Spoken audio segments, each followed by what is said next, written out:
Tonight we follow 10 years of war, prophecy, and divine interference that brought an entire civilization to ash. Why do some stories echo across millennia while others fade? Before you settle in, take a moment to subscribe, but only if these stories genuinely bring you peace. And drop a comment telling me where in the world you are right now and what time it is there. These myths have traveled further than the Greeks ever imagined. Now find your quiet and let the story begin. Long before the first ships were dragged down to the sea at Aulis, long before any sword was drawn or any wall was breached, there was a wedding on a mountain, and it was beautiful, and from its beauty came ruin. The mountain was Pelion. In the region called Thessaly, where the slopes run thick with pine and wild thyme, and the air carries the smell of the sea, even when the sea cannot be seen. It was here that the great hero Peleus had won the hand of Thetis, the sea nymph, the daughter of the old god Nereus, who lived in the deep water. Their union was not a simple thing. Thetis was immortal, and Peleus was not. The gods had decreed the match, and the fates had whispered over it, and still there was something uneasy in the arrangement. A sea nymph given to a mortal man, a woman of water bound to a life on land. But the feast was laid regardless, and the guests came from every corner of the divine world. Imagine the mountain on that day. The great flat stones draped in cloth the colour of saffron, amphorae of wine set in long rows beneath the oaks. The sound of the kithara drifting out across the open air, soft and unhurried. The gods descended from Olympus in their brightness, and the slopes of Pelion received them. Zeus himself was there, reclining on cushions of woven gold, his expression that of a man entirely satisfied with the world he has arranged. Hera sat beside him in her dark robes, watching the assembly with her careful eyes. Poseidon had come up from the sea, still carrying the salt smell of deep water on his skin.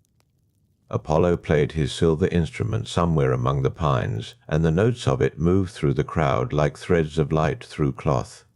Thetis sat at the centre of it all. She was dressed in sea-foam colours, pale green and silver white, and her hair was braided with coral and small shells. She was not entirely happy. Those who knew her well could see it in the way she held herself, straight and still, like a figure carved in marble rather than a woman sitting at her own wedding feast. She had not wanted this marriage. She had been told, as the gods are sometimes told things, that any son born of her would surpass his father. Zeus had wanted her once. Poseidon too, but that prophecy had made them step back. And so she had been given instead to a mortal. To Peleus, who was brave and kind, but who would grow old and die, as mortals do. She loved him, in the way a sea nymph can love what will not last, but she grieved for it too. Peleus moved through the feast easily, clasping arms with heroes, laughing at something Hermes said, lifting a cup toward the sky in gratitude. He was a solid man, broad at the shoulder, with the look of someone who had survived enough to be glad simply to be standing. He had chased Thetis across the sea to win her, through all her transformations, through fire and water and the cold shapes of sea creatures she had taken on trying to escape him. He had held on. And she had, in the end, relented. The muses sang. The Graces danced. The centaur Chiron, who had raised Peleus himself in these same hills, sat apart from the other guests with a cup of wine and an expression of mild contentment, watching his former student receive the gifts of the gods. And then something changed. It was subtle at first, a kind of stillness in the air between one note of music and the next. A slight shift in the light. The guests did not all notice it at once. But something had arrived. Or rather, someone had not been invited and had come anyway. Her name was Eris, Discord. She was not welcome at feasts, she never was. Invitations to her were not extended because Eris at a gathering did what her name suggested. She did not need to shout or overturn tables. She simply needed to be present, and the seeds she planted were invisible until they had already taken root. She had not been invited because no one wanted her there. It was as simple as that. But she had noticed the omission, and she had arrived anyway, and she had brought a gift. The apple was golden, not the ordinary gold of coins or rings, but a deeper, stranger gold, the gold of something that holds light rather than reflects it. It was small enough to sit in the palm of one hand, and on its surface, traced in letters that caught the eye before the mind could refuse them, was an inscription for the fairest. She set it down among the guests, and was gone before anyone could speak. The music did not stop immediately. A few more notes fell from Apollo's instrument before they scattered into silence. The guests looked at the apple. The apple sat among them and said nothing, which was precisely its power. 3 goddesses looked at it. Hera looked at it from her seat beside Zeus, and her eyes held the certainty of a queen who had never doubted her own standing. The apple was hers. That was obvious. Athena turned toward it from where she had been speaking with Odysseus of Ithaca, who was not yet famous, but was already the cleverest man at any table he sat beside. She looked at the apple with cool assessment, the way she looked at everything, as though measuring it against some internal standard that nothing quite met. Aphrodite saw it and smiled. Just slightly, the smile of someone who already knows the answer to a question that has not yet been asked. Zeus looked at his wife, he looked at his daughter. He looked at the goddess of love. He was the king of the gods, and he was, in that moment, profoundly reluctant to be anywhere near this particular problem. The feast had not ended. The wine was still poured. Thetis still sat in her saffron robes with her coral braiding and her expression of composed sadness. Peleus was still laughing somewhere. Chiron was still watching from beneath the pines. But something had changed. The apple sat among the flowers and the scattered petals of the wedding feast, and it waited. It was patient. It had all the time it needed. 3 goddesses and 1 golden apple, and the world did not yet know what was coming. Troy was still standing. Achilles had not yet been born. Helen had not yet been seen by anyone who would cause so much ruin for her sake. Paris was not yet a name known outside the walls of a single Trojan palace. But the apple was there, and somewhere in the divine machinery of fate something had just shifted, quietly and without ceremony, the way the largest things always do. The dispute over the apple did not resolve itself at the feast. No judgment was offered there on the slopes of Mount Pelion, among the scattered petals and the wine-dark cups. Zeus had made that much clear with his silence, and his silence was, when he chose it, the loudest thing in any room. The 3 goddesses waited. They were patient in the way that only divine beings can be patient, not with resignation, but with absolute certainty that the matter would find its resolution. They did not argue openly.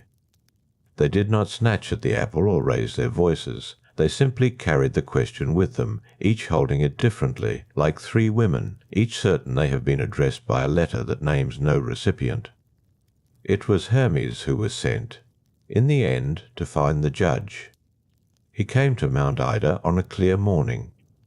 Not the great Mount Ida of Crete, but the lower, softer slopes above the Trojan plain in Asia Minor, where the wind came in from the sea and the oak trees grew in scattered groves among the meadows.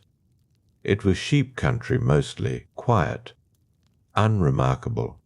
The young man sitting on the hillside was not remarkable either at first. He was watching a small flock on the lower slope, seated on a flat stone with one knee drawn up and a reed pipe resting against his thigh. His clothing was plain. His hands were steady. He had the easy stillness of someone accustomed to long silences and his own company. His name was Paris. He was a prince of Troy, though he had not been raised as one. There was a story behind that, as there was a story behind everything in that age. Hecuba, queen of Troy, had dreamed before his birth that she had delivered a burning torch, and that torch had set all of Troy alight. The seers had interpreted it plainly enough. The child would bring ruin to the city. And so Priam, who loved his city more than was entirely comfortable for anyone around him, had sent the infant away to be raised as a shepherd on the slopes of Ida. Far from the palace, far from prophecy, far from anything that might awaken whatever destruction slept inside him. Paris had grown up neither bitter nor ambitious. He had grown up gentle, curious, and unusually beautiful, which had served him well in the quiet life of the hillside, though it had not taught him anything particularly useful about the cost of beauty in the wider world. He looked up when he heard the sound of something arriving, not footsteps exactly, something lighter, something that did not quite press down on the grass the way a mortal step would.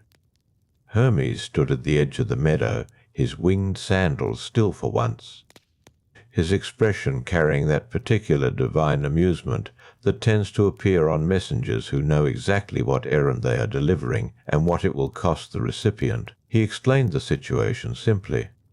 3 goddesses, 1 apple, a dispute the gods themselves would not adjudicate, and a task, therefore, for a mortal, which was either a great honour or a convenient arrangement, depending on how generously one chose to read it. Paris stared at him for a long moment. Then the 3 goddesses descended. Hera came first. She wore no special ornament, she had no need of one. She was the queen of the gods, and she carried that fact in the way she held her head, in the way she moved across the hillside grass as though it were a palace floor.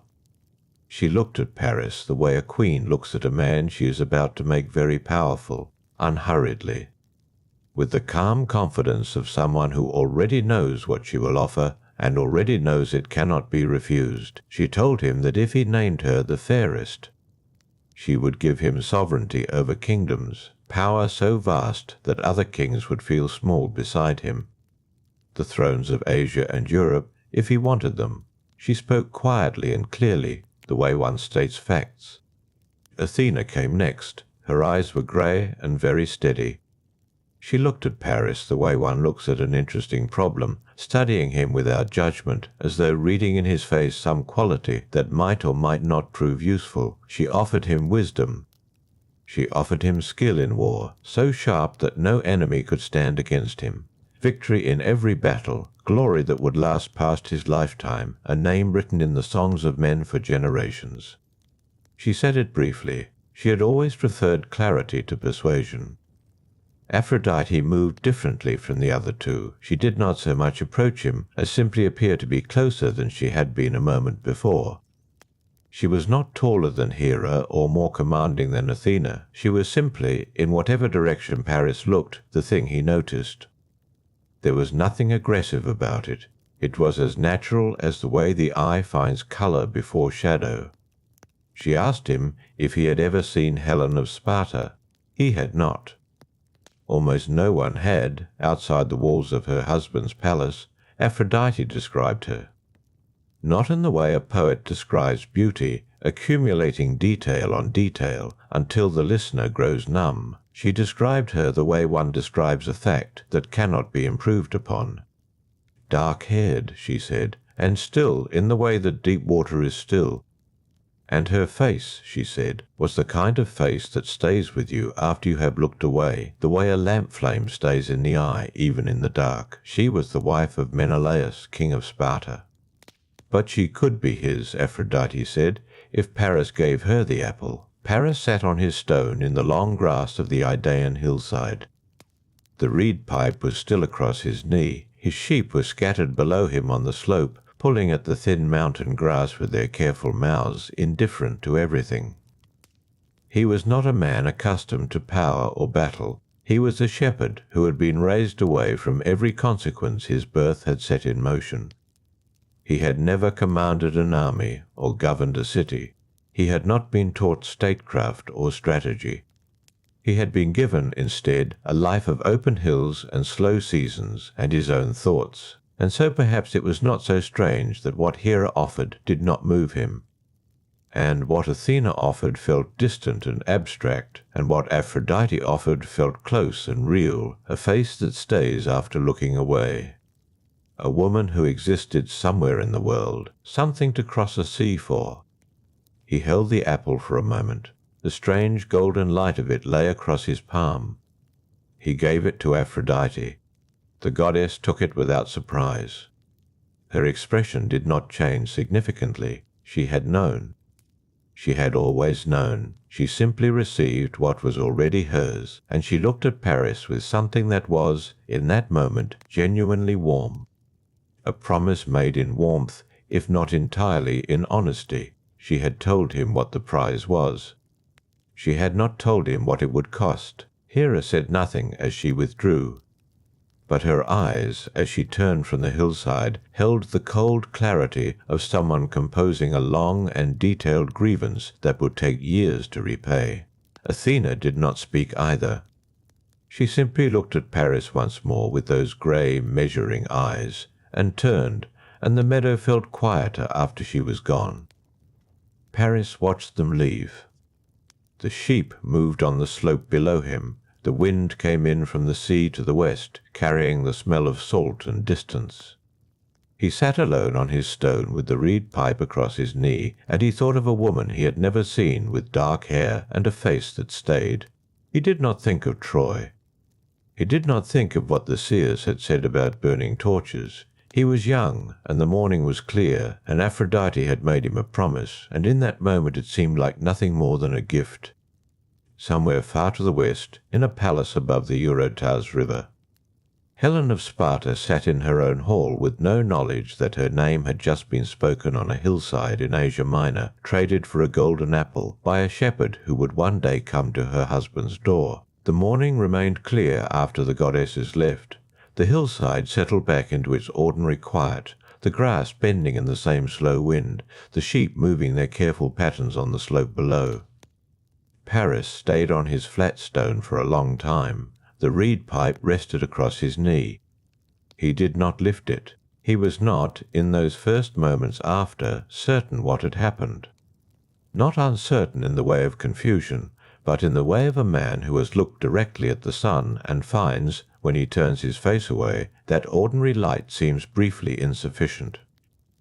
The morning was the same morning it had always been, and yet it was not quite the same. He thought of the face Aphrodite had described.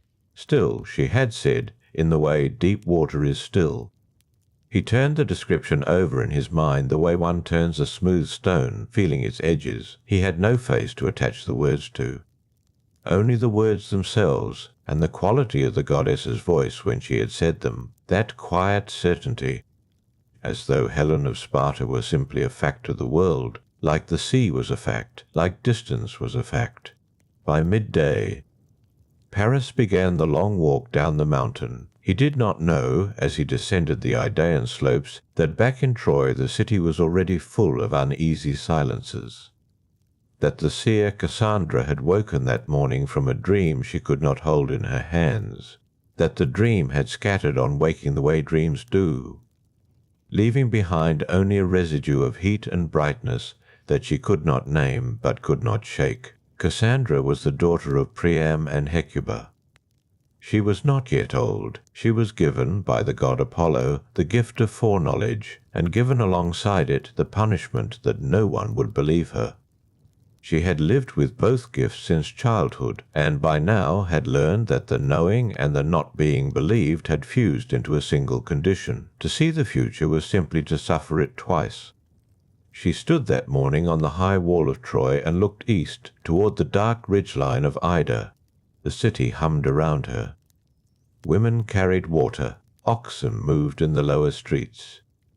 A smith was working somewhere near the western gate, and the sound of bronze on bronze came up through the warm morning air. Cassandra listened to it.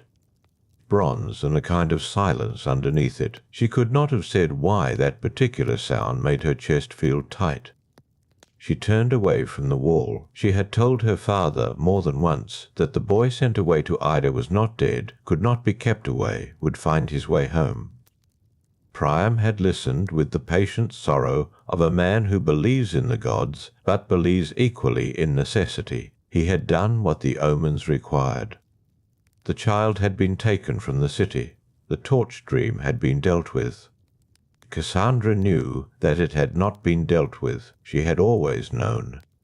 She simply had no words that would carry the knowledge from her mouth to her father's understanding without being lost along the way. That afternoon, A messenger arrived in Troy from the slopes of Ida, not a god this time. Just a man, dusty from the road, with ordinary news. He had seen the shepherd Paris on the mountain. Paris, the man said, was coming down. Priam received the news without alarm. Paris came and went from the city on occasion. He was known there now, at least to those who paid attention. He was the king's son, after a fashion, though the city had not yet named him so fully, and he moved through the lower halls with the slight uncertainty of someone who has been told a great truth about himself, but has not yet worn it into familiarity. The messenger had nothing more to add, just that Paris was descending the mountain, that he carried his reed pipe and his plain shepherd's cloak, and that he had seemed, the messenger said, in good spirits. Cassandra heard this second-hand, from a servant who relayed it without interest. She heard it and said nothing. But the tightness in her chest did not leave. There was an old woman in the lower city, near the gate that faced the sea, who read omens from the flight of birds. Cassandra had no use for bird flight. Her own gifts were too immediate, too full of image and heat to need augury. But she had sat with the old woman once or twice, and found in her company a kind of rest, the rest of being near someone else who looked at the world with something other than simple expectation. The old woman had said to her once, without preamble, that the sea was going to be very busy soon, that she had watched the shore birds for 3 mornings and found them moving strangely, restless, she said. Flying patterns she had not seen in many years. Cassandra had not asked her to say more. Outside the walls the fields were golden with late grain. Farmers moved in the low light of the afternoon with the slow efficiency of men who have done the same work for 30 years and expect to do it for 30 more. The walls of Troy rose behind them, pale stone, very high, very certain. Nothing outside those walls suggested anything other than an ordinary season. The sea to the west lay flat and glittering.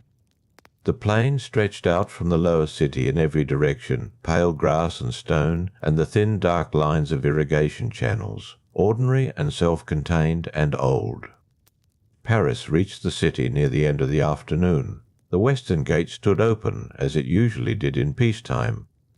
He passed through it with his shepherd's cloak and his reed pipe, and the faintest expression of a man who has come to a decision he cannot yet fully see the shape of. He did not look like a man carrying anything.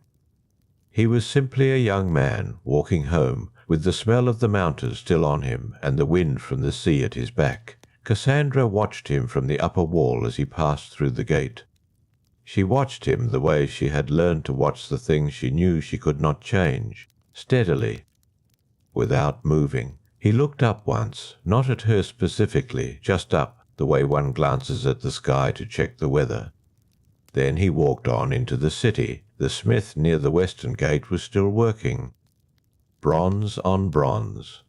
That small clear sound, carrying up through the still afternoon air, patient and ordinary and faintly cold. Paris found his brother Hector near the stables in the lower courtyard, where the horses were kept, and the air carried the dense, familiar smell of hay and warm animals.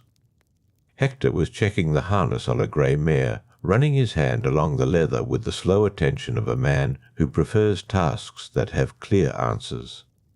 He looked up when Paris came through the archway and said nothing for a moment, just looked. Then he smiled, the kind of smile that carries years of shared childhood in it. Uncomplicated. Real. Paris set his reed pipe against the wall and returned the smile, though his came a fraction slower. He had been thinking, the whole walk through the lower city, about how to hold his face, about how to stand in the ordinary world when something inside him had shifted. Hector went back to the harness. Paris sat on a low stone wall and watched him work. They did not speak for some time. This was their way. They had always been comfortable in silence, the two of them, though they were very different men. Hector was broad and deliberate, with a steadiness in his movements that suggested a person long at home in his own body. Paris was lighter, quicker. His hands moved when he talked. His attention moved too from one surface to another, always finding the detail that caught the light, The horses shifted. The grey mare tossed her head once and was still. Hector said finally that he had heard Paris was back from the mountain. Paris said that he was. Hector asked if the summer had been good up there. Paris said it had been. Neither of them pressed further, because neither of them needed to.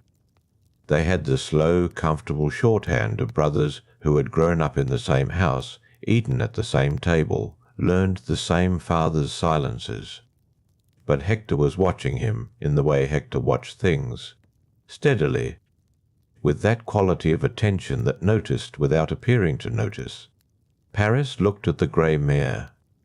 Her flank was smooth, her eye was large and dark and tranquil. He thought, not for the first time, of Aphrodite's voice, of the phrase she had used. Still, in the way deep water is still, he had been turning that phrase over since she spoke it. The smooth stone of it, he could not set it down. He did not say any of this to Hector. What he said, after a while, was that he had been thinking of going to Sparta, that there was talk among the merchants who passed through the lower road of a great court there, a king named Menelaus who was known for his hospitality to guests, that it seemed to Paris like something worth seeing. Hector's hands paused on the leather strap, just briefly. Then they resumed. He asked Paris why Sparta. Paris said there was no particular reason. He had simply not been west. He wanted to see the sea from the other side. Hector did not answer immediately. He finished with the harness and patted the mare's neck. The horse leaned slightly into his hand with the ease of an animal that has been handled with patience and knows it. "Paris," Hector said at last. His voice was quiet. He did not finish the sentence. Or rather, the sentence he chose to finish with was much shorter than whatever had come before it inside his mind. He said only that Paris should speak with their father before making any plans. Paris said that he would. They stood together in the courtyard for a while after that. The light had gone a deeper gold. The sounds of the lower city came in over the wall. A child somewhere. The particular creak of a cartwheel over stone. Hector looked at his younger brother with the expression of a man who sees something he cannot name, and is not yet sure whether to name it or leave it where it is. He did not speak again on the subject. He simply picked up the leather strap and folded it over the railing with neat, practised hands. That gesture, small and unremarkable, stayed with Paris afterward. There was something in it, a man putting a thing in order that was already in order. As if the act of folding and placing was itself a kind of answer to a question that had not been asked aloud. Priam received Paris in the outer hall that evening. The king was older now, with the white hair of a man who has carried a kingdom for decades, and the unhurried movements of someone who no longer needs to prove his authority by moving quickly. He sat in the carved chair at the far end of the hall and looked at his son with a steady, mild attention. Paris told him about Sparta, about Menelaus, about his wish to travel west. Priam listened without interrupting. When Paris finished, the king was quiet for a moment. He looked at his hands, then back at his son. He said that there were good reasons to maintain friendship with the courts of the West, that Paris was old enough for such a mission, that he should take a proper ship, that he should go with gifts. He did not say that he was glad his son had come home. He did not need to. It was visible in the set of his shoulders, in the way he had risen slightly when Paris entered, an involuntary thing. The body expressing what the king could not say plainly without diminishing both of them. Paris thanked him and withdrew. On the way back through the upper hall he passed a corridor he knew led to the eastern rooms where Cassandra sometimes sat in the evenings. He paused at the entrance to the corridor. Not to go down it, just a pause. He had always found his sister difficult to understand, not cold precisely. More like a lamp in a room where the window was also lit. Her light was real. It simply could not compete with whatever she was always looking toward. He did not go down the corridor. He walked on. Above Troy, the sky had deepened to a pale violet. The first stars were coming out over the eastern ridge. The sea to the west had gone from silver to a dark, flat grey, and the plain below the walls was losing its colour, draining slowly into the neutral dark of evening.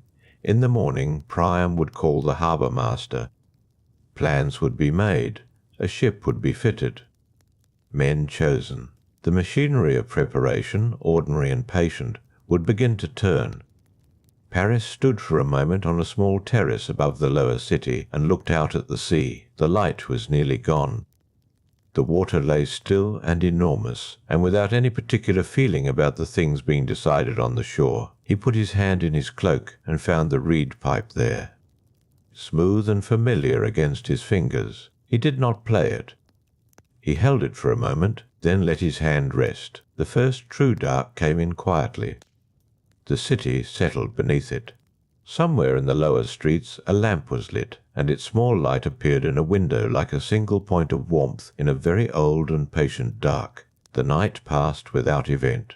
Paris slept in his old room in the upper house, the one with the narrow window that faced east, and woke before the city did. The sky outside was not yet light. Just a faint grey easing in the darkness, the suggestion of morning rather than morning itself. He lay still for a while, listened to the city below. Nothing yet, only a dog somewhere in the lower streets, and the sound of the sea, which was always there if one listened for it. A low, constant murmur at the edge of everything. He turned Aphrodite's phrase over in his mind again. Still, she had said, in the way deep water is still.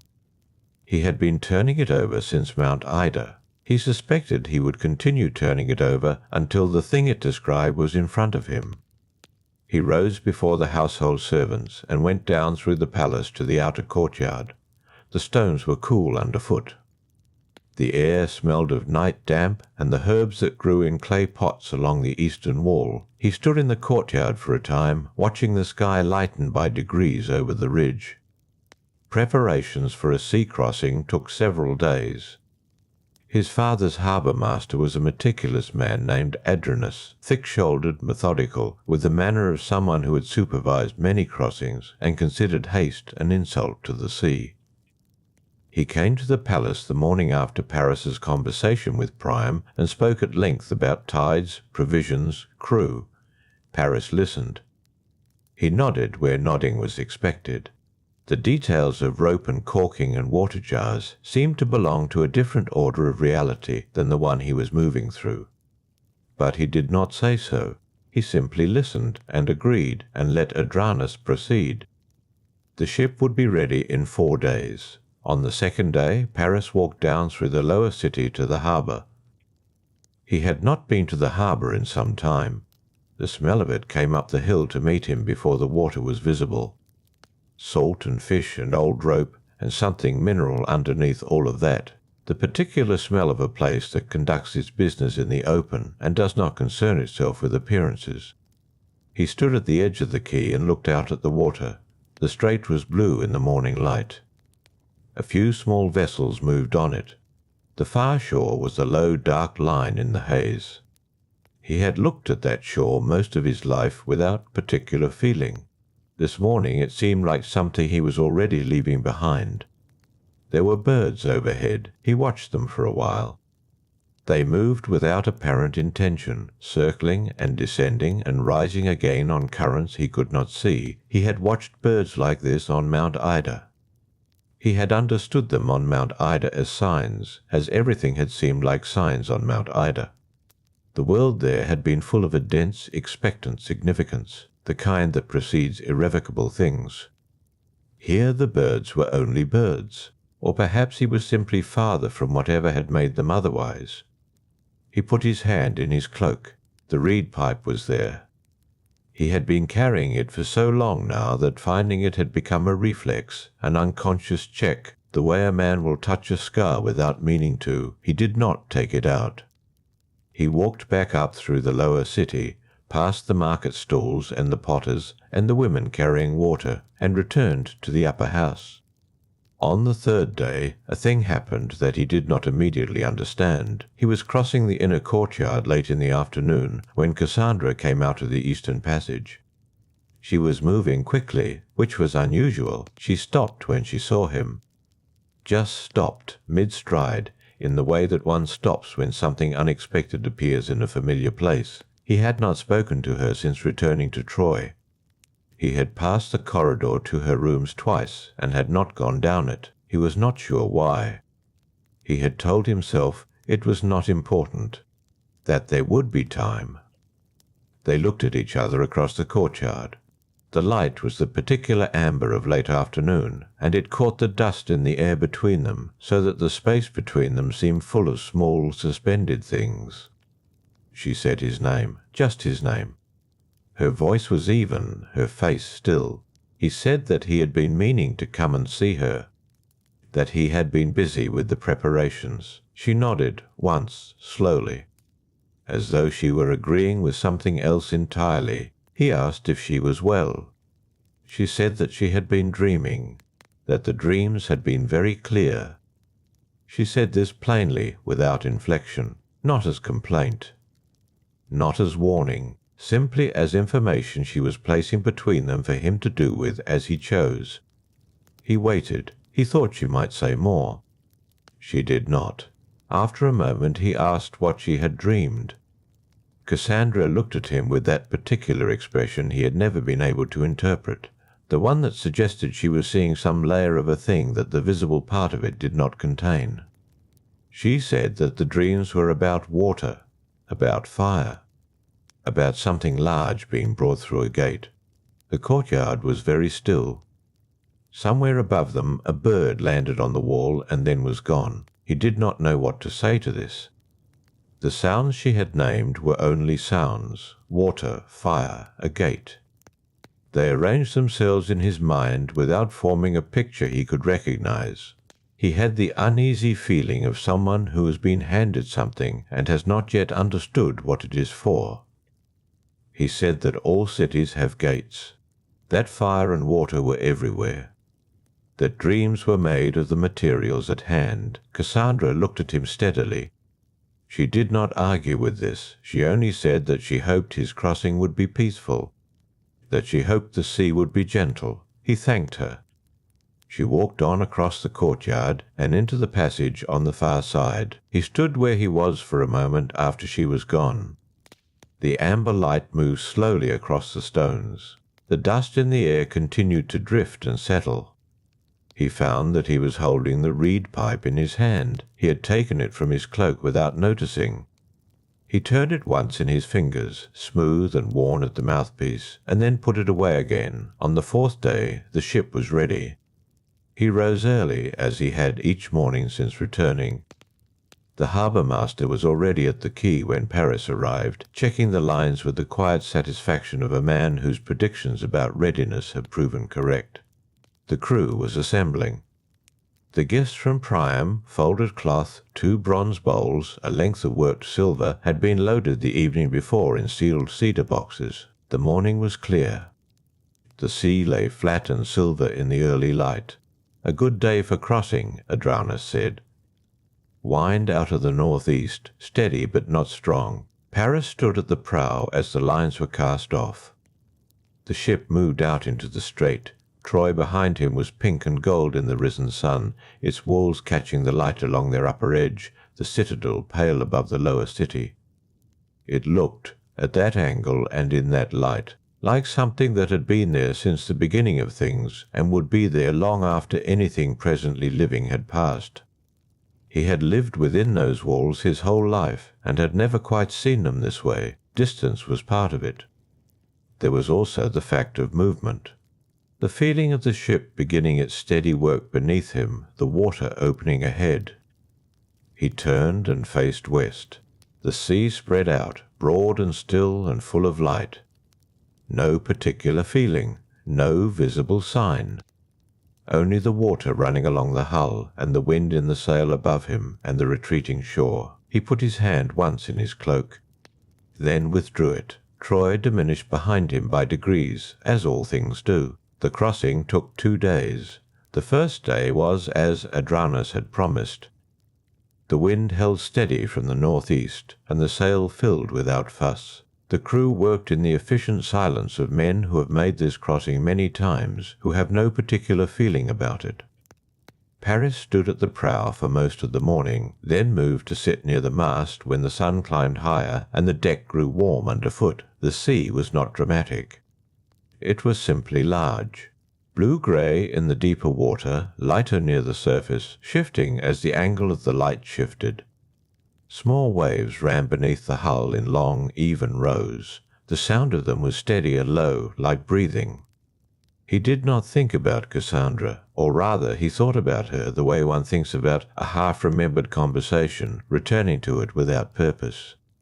Finding no new meaning in it, setting it aside again. By midday there was no visible land in any direction. Only water, and the sky above it, and the ship moving slowly through the place where the two met. He ate what the crew ate, dried fish and hard bread and water from the sealed clay jars. Unremarkable food. He was not hungry particularly, but he ate. Near dusk, the coast of the mainland appeared on the horizon as a thin dark edge. The crew called to one another. They would not reach it before dark, and so they dropped anchor in the shelter of a small island and waited for morning. That night Paris slept on deck, wrapped in his cloak.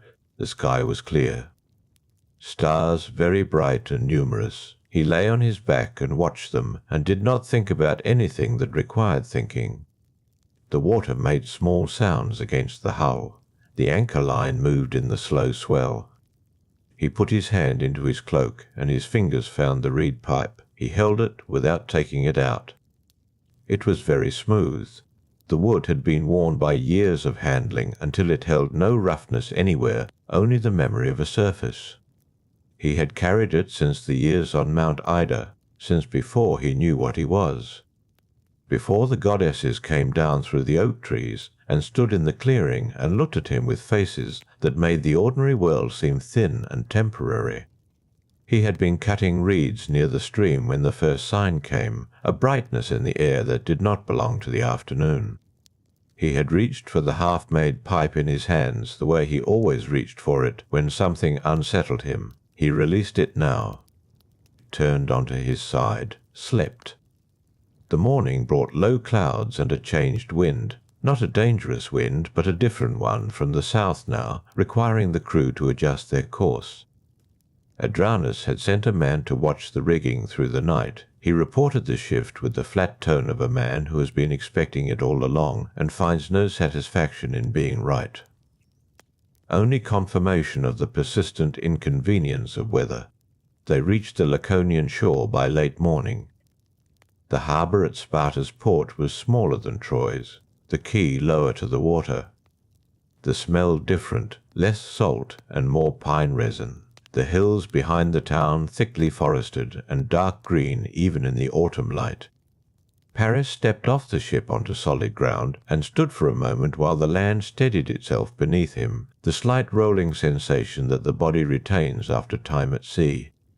He had always disliked that feeling, the reminder that the ground under one's feet is only the ground, and that the body remembers other surfaces and will not immediately forget them. A servant from the palace was already waiting at the quay. Word had been sent ahead by a faster ship. One Priam steward had dispatched 3 days before Paris's own departure. The arrangements had been made at a distance, in the careful language of formal diplomacy, full of phrases about honour and ancient friendship and the goodwill of kings. He had read the letter. He had noted its careful language. He had folded it and set it aside. The servant led him up through the lower town. The streets were narrower than Troy's streets, and the buildings lower. Stone and dark timber mostly. The people who watched him pass did so without great interest. A Trojan delegation was unusual but not unknown. The cedar boxes from the ship were being carried up behind him by 4 of the crew. The palace of Menelaus was not what he had expected, though he had not formed any particular expectation to confound. It was solid and functional and somewhat plain, built for a king who had no need to prove himself through architecture. set on a low rise above the town, with a good view of the valley and the mountains beyond. He was taken to a room in the east wing, given water to wash, given food, left to rest. Through the window he could see a portion of the inner courtyard, a stone basin in the centre, a fig tree in a large clay pot, its leaves yellow at the edges with the season. 2 women crossed the courtyard below with linens folded over their arms. Their voices rose briefly and then faded.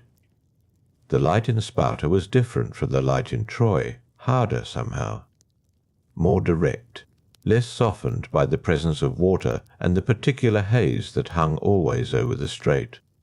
He sat on the edge of the low bed and looked at his hands. He was a prince and a guest and an envoy carrying gifts from his father. He was here to conduct the ordinary business of kingdoms. He had a specific purpose and a plan for fulfilling it, and a ship waiting at the quay to carry him home when it was done.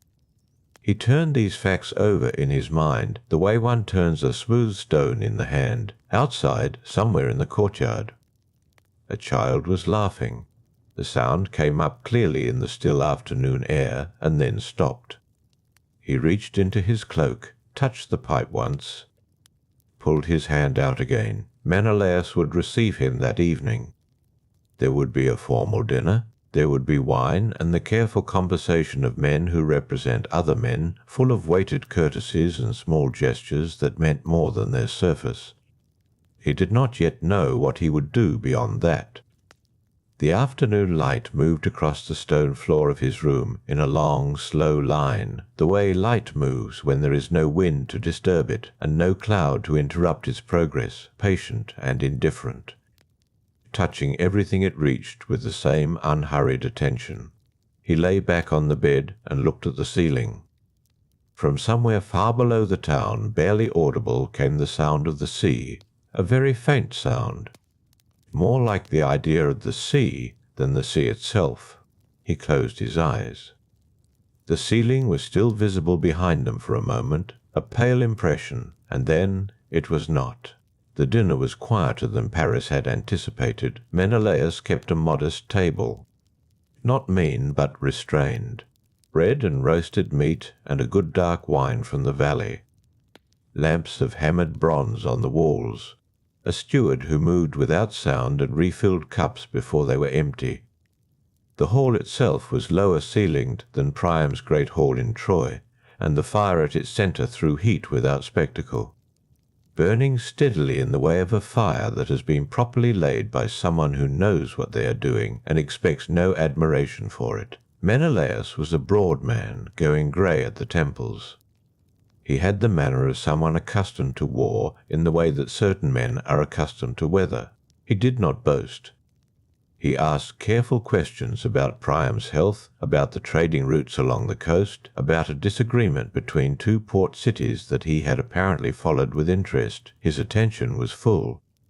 He gave Paris the impression of a man who listened not to be polite, but because he intended to remember what he heard. Paris answered each question correctly. He spoke of his father's continued strength. He touched lightly on the trading matters and said the right things about the disputed ports.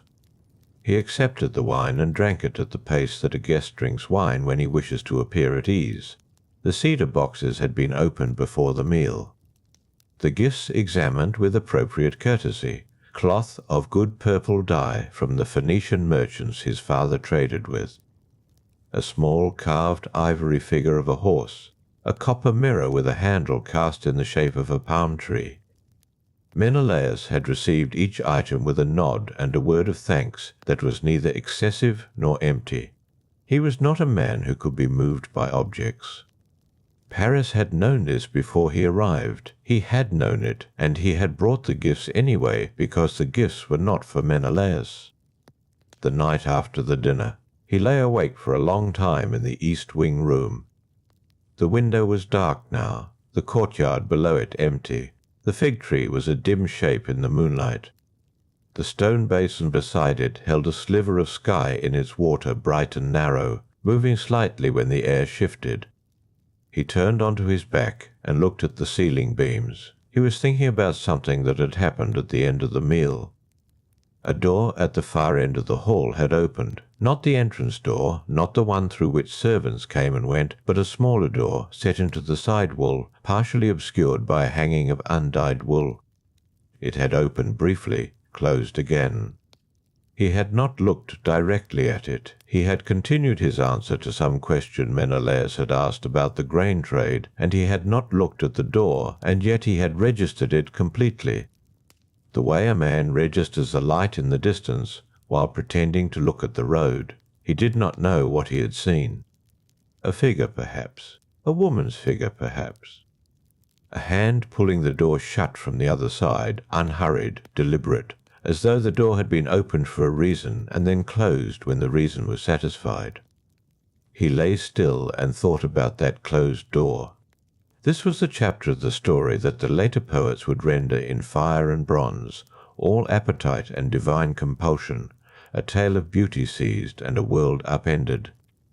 But lying in the dark in the east wing of Menelaus's plain palace, Paris felt none of those large things. He felt only a stillness in his chest, a clarity that was not comfortable, the particular quiet of a man who is beginning to understand what he intends to do and has not yet decided whether the understanding makes it better or worse. He had come here as an envoy. He was carrying a secret commission from Aphrodite that his rational mind had spent the sea crossing trying to fold into something smaller and more manageable. He had told himself, on the ship, that the divine promise made on the slopes of Mount Ida was the kind of thing that faded with distance, that the memory of 3 goddesses standing in a mountain clearing would thin out across the water and become, by the time he reached Sparta, merely a strange afternoon long ago. It had not thinned. He thought about Hector. His brother would know what to do, or rather, Hector would never have arrived at this moment in the first place. Hector moved through the world with a kind of clarity that Paris had spent his entire life failing to locate in himself. Hector knew the walls of Troy the way a man knows his own hands. He knew what they were for and what they would cost and what it meant to stand in front of them. He had a wife. He had a son, a small boy named Astyanax, who was afraid of his father's helmet and reached for his face instead.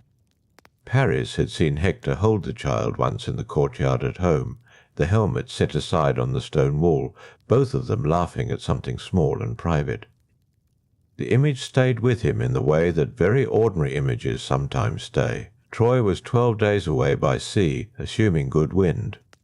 He put his hand flat against the wall beside the bed. The stone was cool. It had the particular dry coolness of stone in a building that does not sit close to water. Troy's walls always held a faint dampness near the sea gate, even in summer.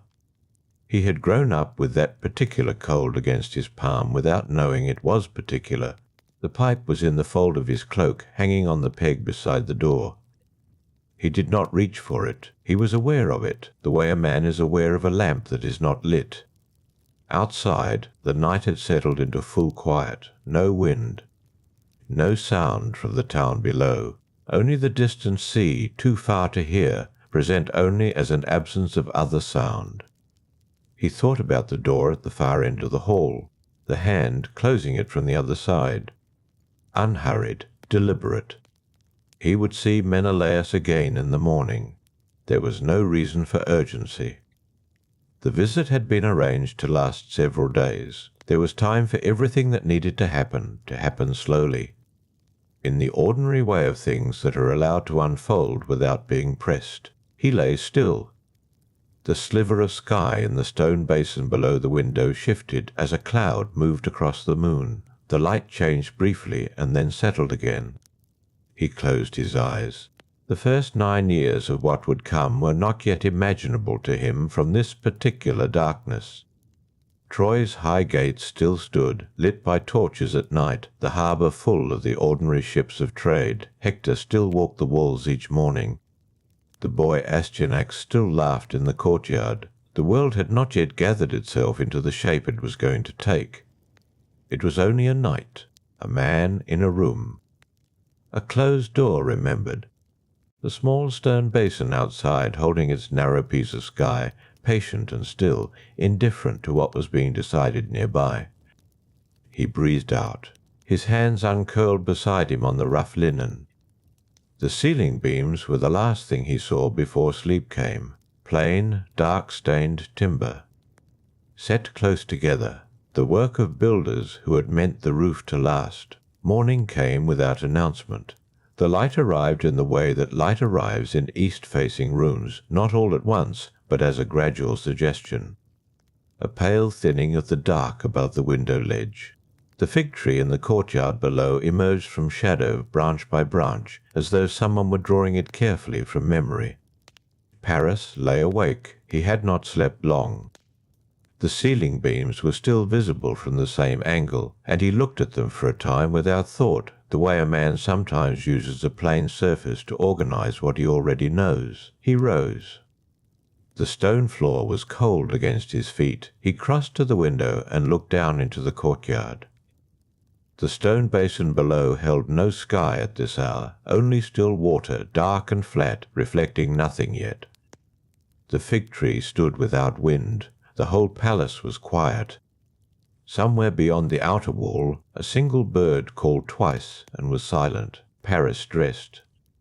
He did not touch the pipe. He hung his cloak over his arm and stood at the door for a moment with his hand not quite on the handle, the door not quite opened. Then he walked back through the palace toward the main hall. The steward, who had been so silent at dinner, was already moving through the corridor with a lamp, his sandals soft against the stone. He gave Paris the small nod of a man accustomed to guests who rise early and expect nothing. The fire in the central hall had burned down to ash and a few dark coals.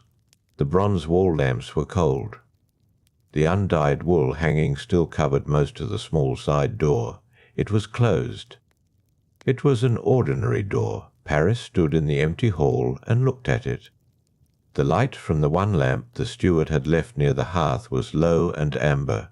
It made the shadows long. The wool hanging moved slightly in some draught from the corridor, and then was still. He heard footsteps from the far end of the passage. Unhurried, even.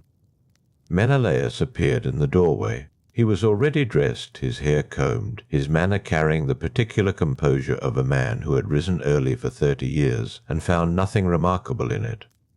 He looked at Paris across the empty hall without surprise. They ate together at the plain table.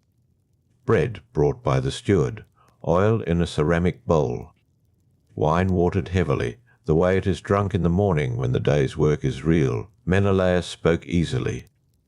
He asked about the road from the harbour the previous morning, whether Paris had found the coastal track well maintained. He mentioned that the rains had been late this year.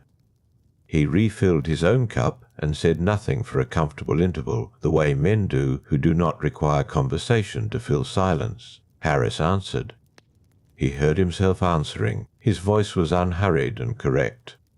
He thought, "This man has been kind to me." He thought it plainly, without softening it or expanding it.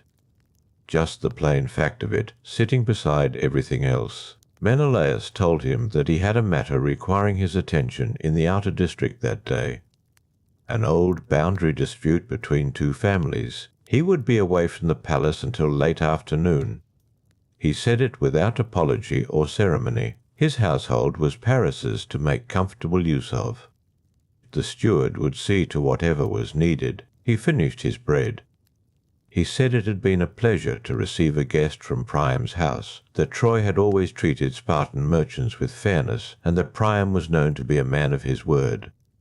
He said it as though offering something actual, not merely polite. Paris looked at the table after Menelaus left the room.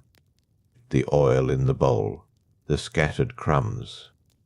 The cup Menelaus had set down with the base true and level, the gesture of a man who places things where they belong without thinking about it. The palace was quiet again. He remained at the table. Somewhere in the east wing something moved. A door, a step. The particular sound of a corridor, not entirely empty. He did not go toward it immediately. He sat for a while longer with the watered wine. Later, the poets would say that Aphrodite herself guided every step, that Paris moved through that palace like a man dreaming. Desire made into motion, the world narrowed to a single point of divine necessity. The poets needed it to be that way. They needed a force large enough to explain what broke. But Paris was only a man at a table, watching a cup set level on plain wood. And there was a corridor, and at the end of it something he already knew. He found her in a room near the garden, where the morning light came through a narrow window and fell across a low chair and a piece of work left half finished on it. Linen, pale, threaded with something blue. She had not yet touched it. She was standing at the window with her back half turned, and when she heard him she did not startle. She looked at him. That was all. She simply looked at him, the way you look at a thing you have been expecting to arrive and have not yet decided how to receive. He understood, standing there, that she had opened the door last night, not from recklessness. Something quieter than recklessness, a deliberate looking to see what was there. They did not speak for a long time. He thought of Menelaus at the table, the cup set level, the boundary dispute, the long drive out to the outer district, the sun climbing, the smell of dry grass on the road. He thought of the ship. 12 days of open water, the sea gate at Troy holding his particular damp cold, Hector's boy in the courtyard reaching for the face behind the helmet. He stood very still. What happened in that room the poets would render enormous. They would build a war around it and then argue about whether the war had been worth building. The causes would be debated for longer than the war itself lasted. Aphrodite's compulsion, Paris's hunger, Helen's own part in it, willing or unwilling, a question the poets could not settle. What he knew, in that particular room, in that particular light, was only this: a door had been opened and he had walked through it. Not driven, not dreaming. He had simply walked through. Outside, the fig tree in the courtyard stood without wind. The stone basin below the window, filled now with morning light, held no reflection, only the sky itself, pale and direct, looking straight up into what was coming. The morning held its stillness. Paris remained at the window for a time after she turned fully toward him. The light from the garden was pale and direct, the kind that asks nothing of the eye, that simply rests on surfaces and waits. The half-finished linen on the low chair caught none of it. The blue thread lay in a loose coil against the pale cloth, the needle still threaded, pushed through at the last stitch and left. He had noticed the needle. He did not know why he noticed it. She said his name. Not as a question, not with particular weight. She said it the way you say a word you have been carrying quietly and set down at last, not because you have decided to, but because the carrying has simply ended. He answered. His own voice came back to him from the stone walls, unhurried, recognizable, belonging to a man still largely who he had been the day before. They did not move toward each other immediately. The room between them was not large, but neither of them crossed it. She had turned from the window, and the light was behind her now, outlining the line of her shoulder, the still hang of her garment. He thought she looked like someone waiting to discover what she herself intended, not uncertain. Something more considered than uncertainty. He thought of Cassandra. Not the specific words. He had not listened to the specific words. He remembered only the tone of them, the low, continuous quality, the way she spoke in Troy's corridors, as though addressing something just past the edge of what others could see. He had grown up beside that sound. He had learned to let it pass through him the way you learn to let wind pass, to take note of it without stopping. He had not stopped. She spoke again. She asked whether he had slept. The question was ordinary. He answered it honestly. He told her the room had been quiet, that he had woken before light. She nodded. She said the palace was often quiet at that hour. She said there was a quality to the silence before the household woke that she valued. She did not explain further. He understood this. He thought it was one of the first things she had said that he understood without translation, without the slight labour of interpreting one life through the language of another. They stood for a while in that ordinary exchange, the question and its answer, and the small space of agreement that opened between them. Outside in the courtyard, a bird moved through the fig tree, a brief disturbance in the branches, then gone. The stone basin below the window held its pale sky. She asked him about Troy, not about the city itself, not the walls or the harbour, but about the sound of it. She asked what it sounded like in the early morning. He considered this. He told her about the sea gate, the way the air came through it at dawn carrying salt and cold stone. He told her about the lower city, the sounds of the potters beginning their work, the specific knock of wood on clay in the still air. He told her it was a sound that meant the day had properly started, that it was one of the sounds he missed when he was away from it. She listened. She was very still while she listened, the way certain people are still, not from constraint, but from genuine attention, as though stillness was something they offered the speaker. He found himself talking more than he had intended, not from nervousness, from the particular opening that attentive stillness creates. He told her about Hector's boy learning to walk in the east courtyard, the way the child had taken hold of the stone wall with both hands and moved sideways along it, deliberate, careful, as though he had already understood that the surest path was not always the most direct. She smiled at that. A small thing. It rearranged nothing in her face, but something in the room. He stopped talking. The quiet came back, but it was a different quiet. Not the quiet of two people who have not yet spoken. The quiet of two people who have. The thought of Menelaus came to him then, not as accusation, more in the way that a fact returns when you have been briefly forgetting it. The boundary dispute. The outer district. The road with its dry grass and the sun climbing the sky above it.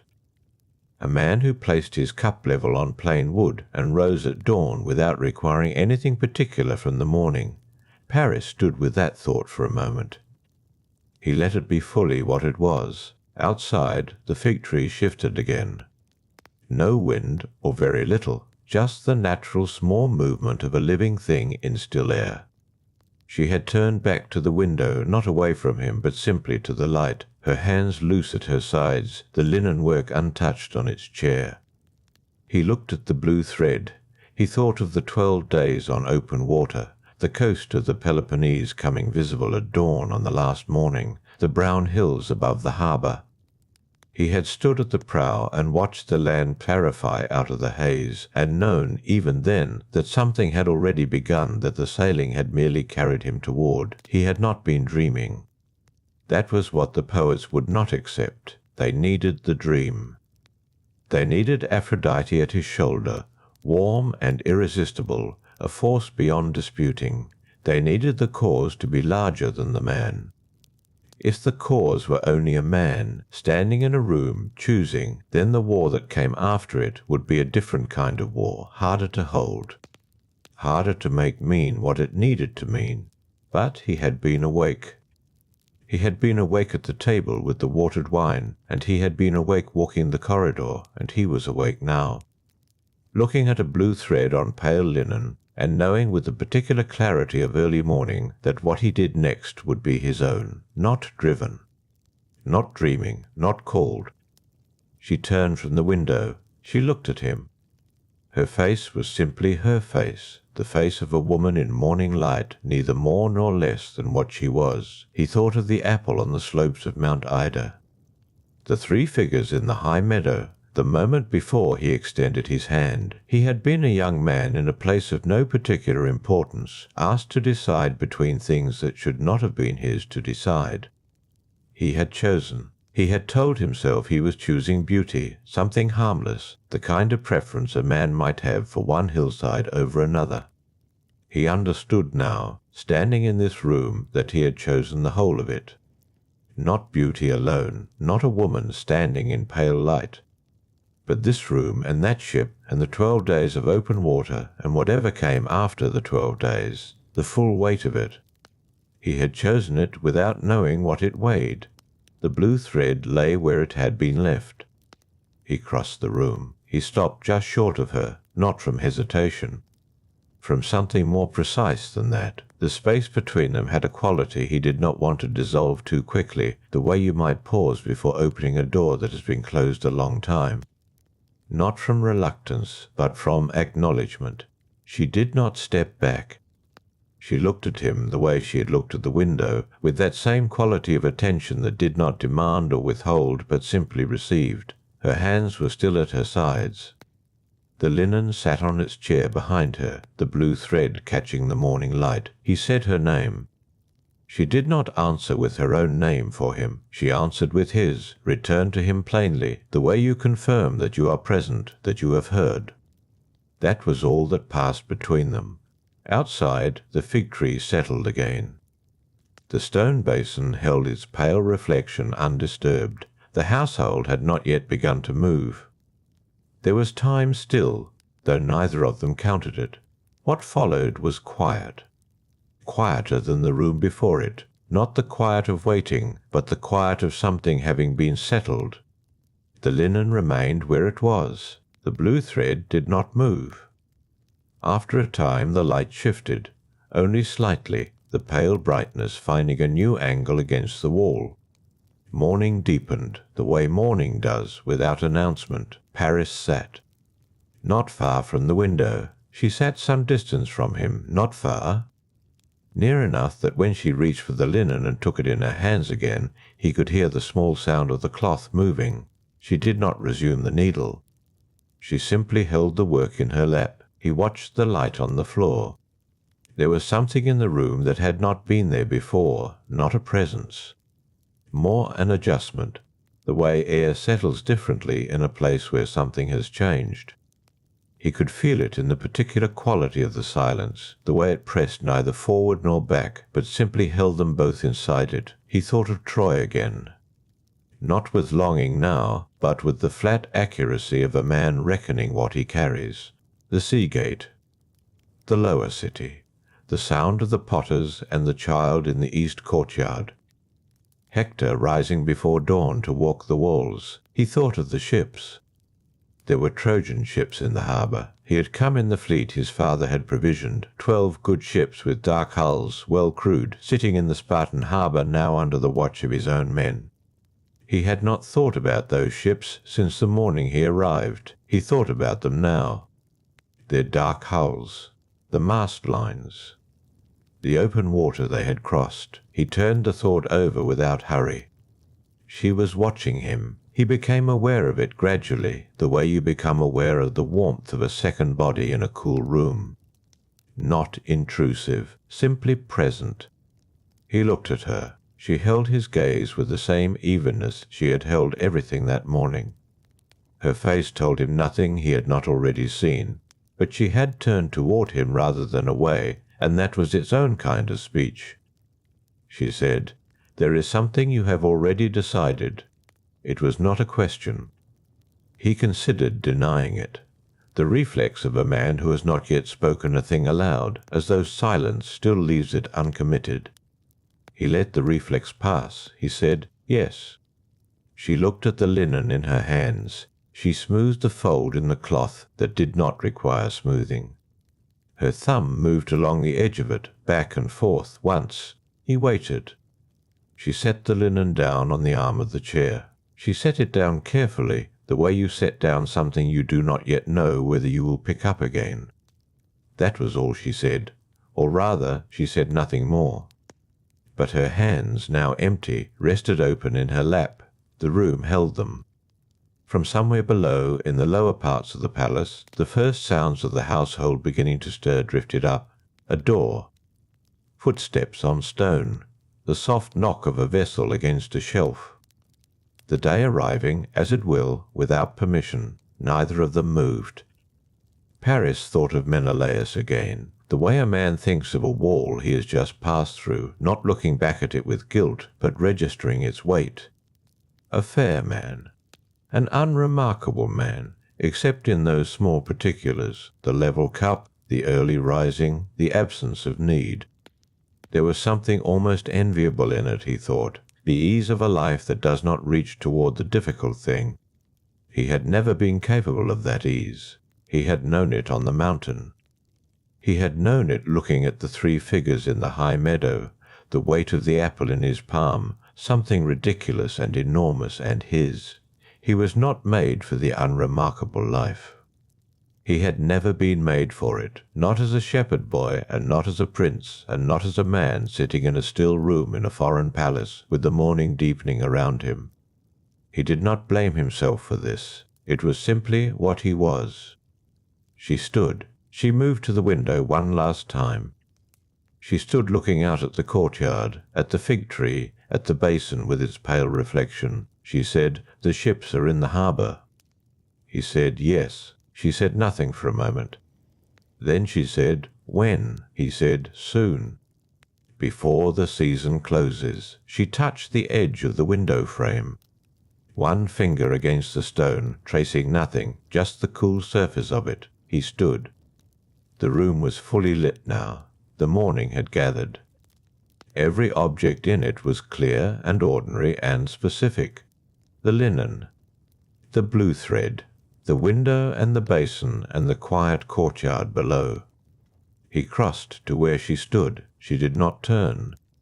She looked out at the fig tree, the small green disturbance of its leaves, the pale sky and the water. He stood beside her, not touching, just beside her. The two of them at the window with the morning outside. They stood there for a long time. The sounds of the waking household continued below them, distant, unhurried. A normal morning, doing what mornings do, arriving and then deepening into itself. The stone basin held the sky. The linen sat on its chair with the needle still pushed through at the last stitch. A thread of blue leading nowhere, waiting. The narrator's view lifts now, gently, the way morning light pulls back from a single room and spreads across a wider country, far to the east. On the other side of the Aegean, Troy stood in the early hours of the same world. Its walls were tall and pale in the pre-dawn, and the city inside them was still mostly sleeping. The harbour below the lower city held its dark water. The towers along the great circuit held their silence. On the walls a figure moved. Hector walked the ramparts before the light came. He did this most mornings, not from anxiety, not from any particular fear of what the dark concealed, but from habit and from something he could not have easily named. A need to know the walls were as he had left them, a need to pass his hand along the stone. He was a large man, and he moved quietly for his size. The guards he passed nodded without speaking. He did not speak either. There was an understanding on these early rounds that words were not necessary. The city below breathed in its sleep. The plain beyond the walls lay flat and grey under the fading stars. The sea was a dark line at the edge of sight. He stopped at the Scaean gate. He stopped here most mornings. It was the great gate, the one that faced the plain, the one from which the soldiers rode out and through which the dead were carried back. He put one hand against the timber of it. The wood was old and dense, and had been repaired in places. Newer timber fitted against the older grain, a difference you could feel with your fingers, even if you could not always see it with your eyes. He stood there and looked out through the narrow gap between the gates, at the plain going grey, at the distant hills. He was thinking of Andromache. Not with worry, not with the particular alertness of a man who fears loss, but quietly, the way you think of someone who is simply there, present in the rooms behind you, even when you are not looking. She was asleep. He had seen her sleeping when he rose, her dark hair spread across the pillow. The child's small cradle nearby with Astyanax still inside it, both of them completely still. He had stood in the doorway a moment before coming up to the walls. The child had been born in the spring. He was 7 months old now, or thereabouts, and he had the habit of sleeping with one fist curled tight under his chin, as though he were holding on to something even in sleep. Hector did not know yet what kind of person his son would become. He knew only the particular weight of him when he held him, heavier than you expected, and the smell of him, which was like bread and like warm stone, and the way he blinked when the light changed. Slow and deliberate, taking in each new thing with enormous gravity. He thought about this now, standing at the gate. There was a bird somewhere below the walls, in the brush along the base of the escarpment. It had begun to make a sound, small and repeated, a single note probing the half-dark. No answer came. The bird tried again, and then was quiet. Hector removed his hand from the gate timber. He turned and walked back along the wall toward the south tower. The sky was beginning to change. Not light exactly, but the particular easing of darkness that comes just before light, when the black shifts to a shade of very deep blue and things at a distance become shapes rather than absences. He passed the inner parapet where the guards kept their watchfire in a stone basin.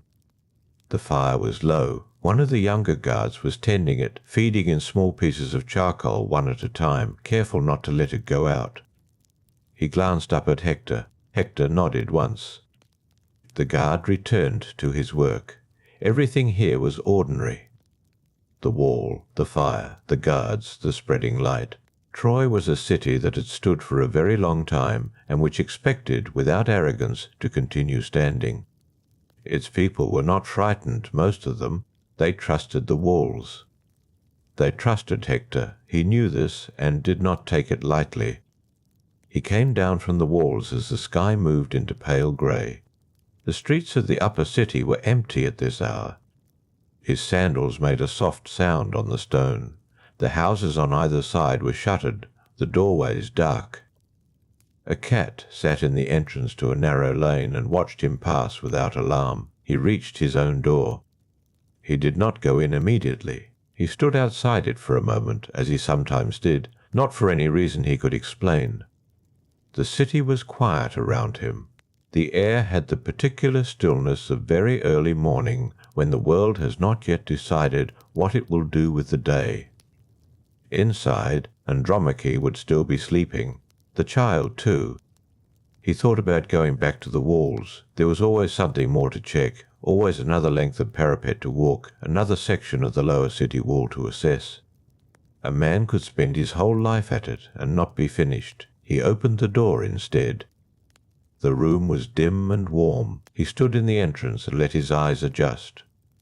The cradle was where he had left it. The child was still in the same position, fist curled under chin.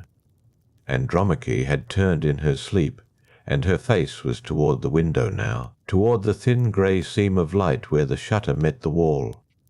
He crossed to the cradle and looked down at Astyanax. The child breathed slowly. His small chest rose and fell with great evenness, completely absorbed in the business of sleeping, as though nothing outside that room had any claim on him whatsoever. Hector crouched beside the cradle. He stayed like that for some time, not touching the child, just close to him. The sounds of the waking city began, very faintly, from the lower streets. A cart somewhere. A dog. The early voice of the city finding itself. Andromache said, without opening her eyes, "You are back early." He said, "The light is coming." She was quiet for a moment. Then she turned her head and looked at him, her eyes half open, unhurried. He looked at her. She looked at the child in the cradle. She looked back at him. There was nothing in her expression that required interpretation. She reached out one hand and he took it and held it, and they stayed that way, in the dim, warm room, the child sleeping between them, the pale morning pressing gently through the shutters.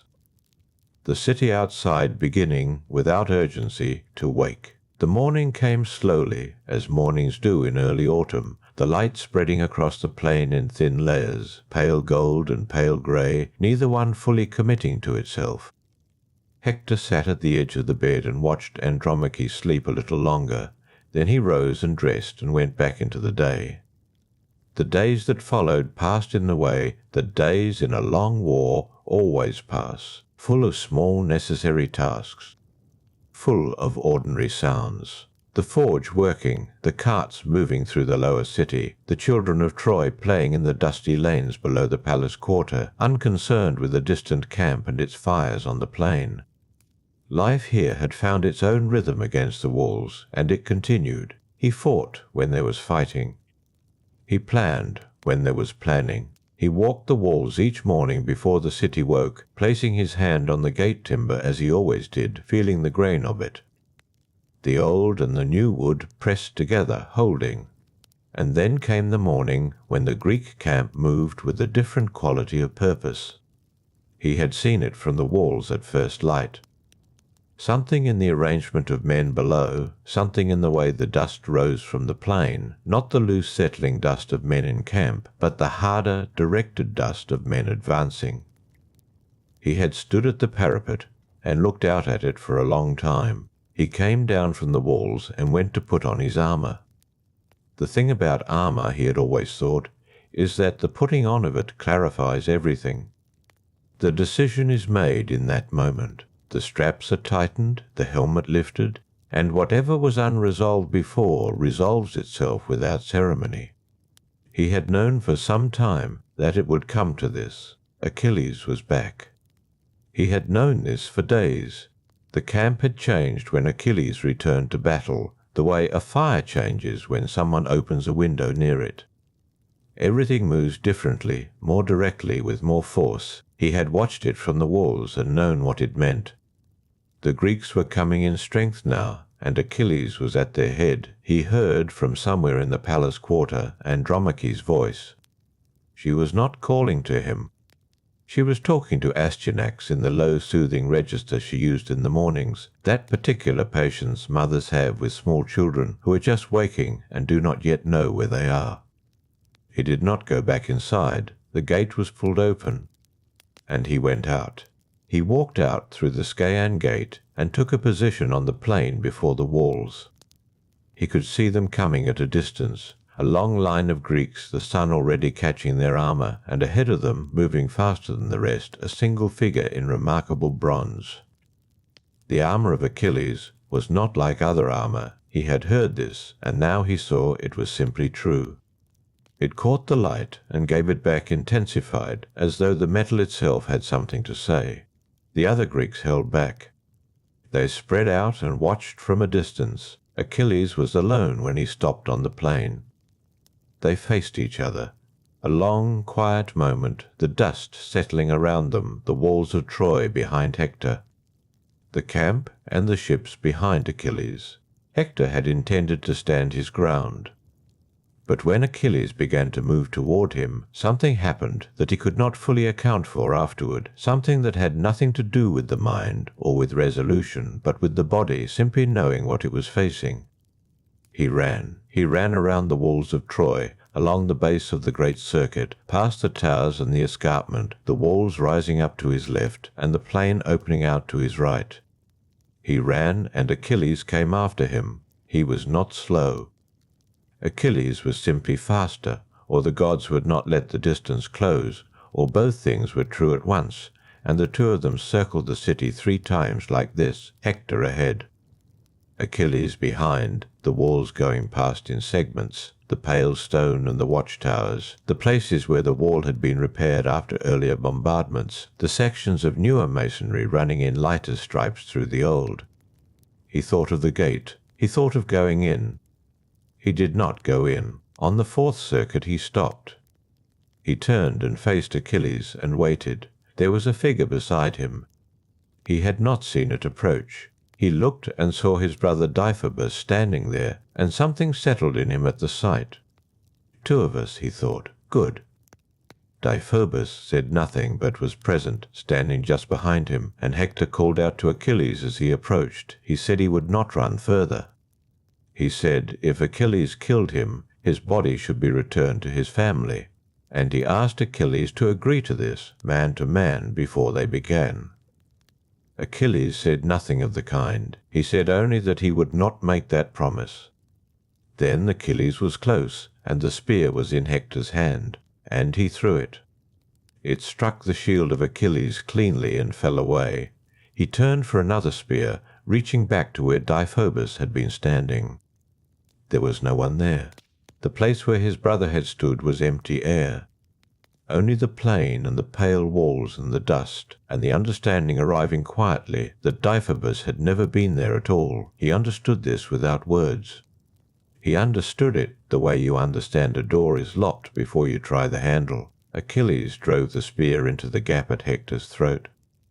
the one place in the armor where the bronze did not cover completely. The blow was precise and without hesitation. Hector fell. He was not dead immediately.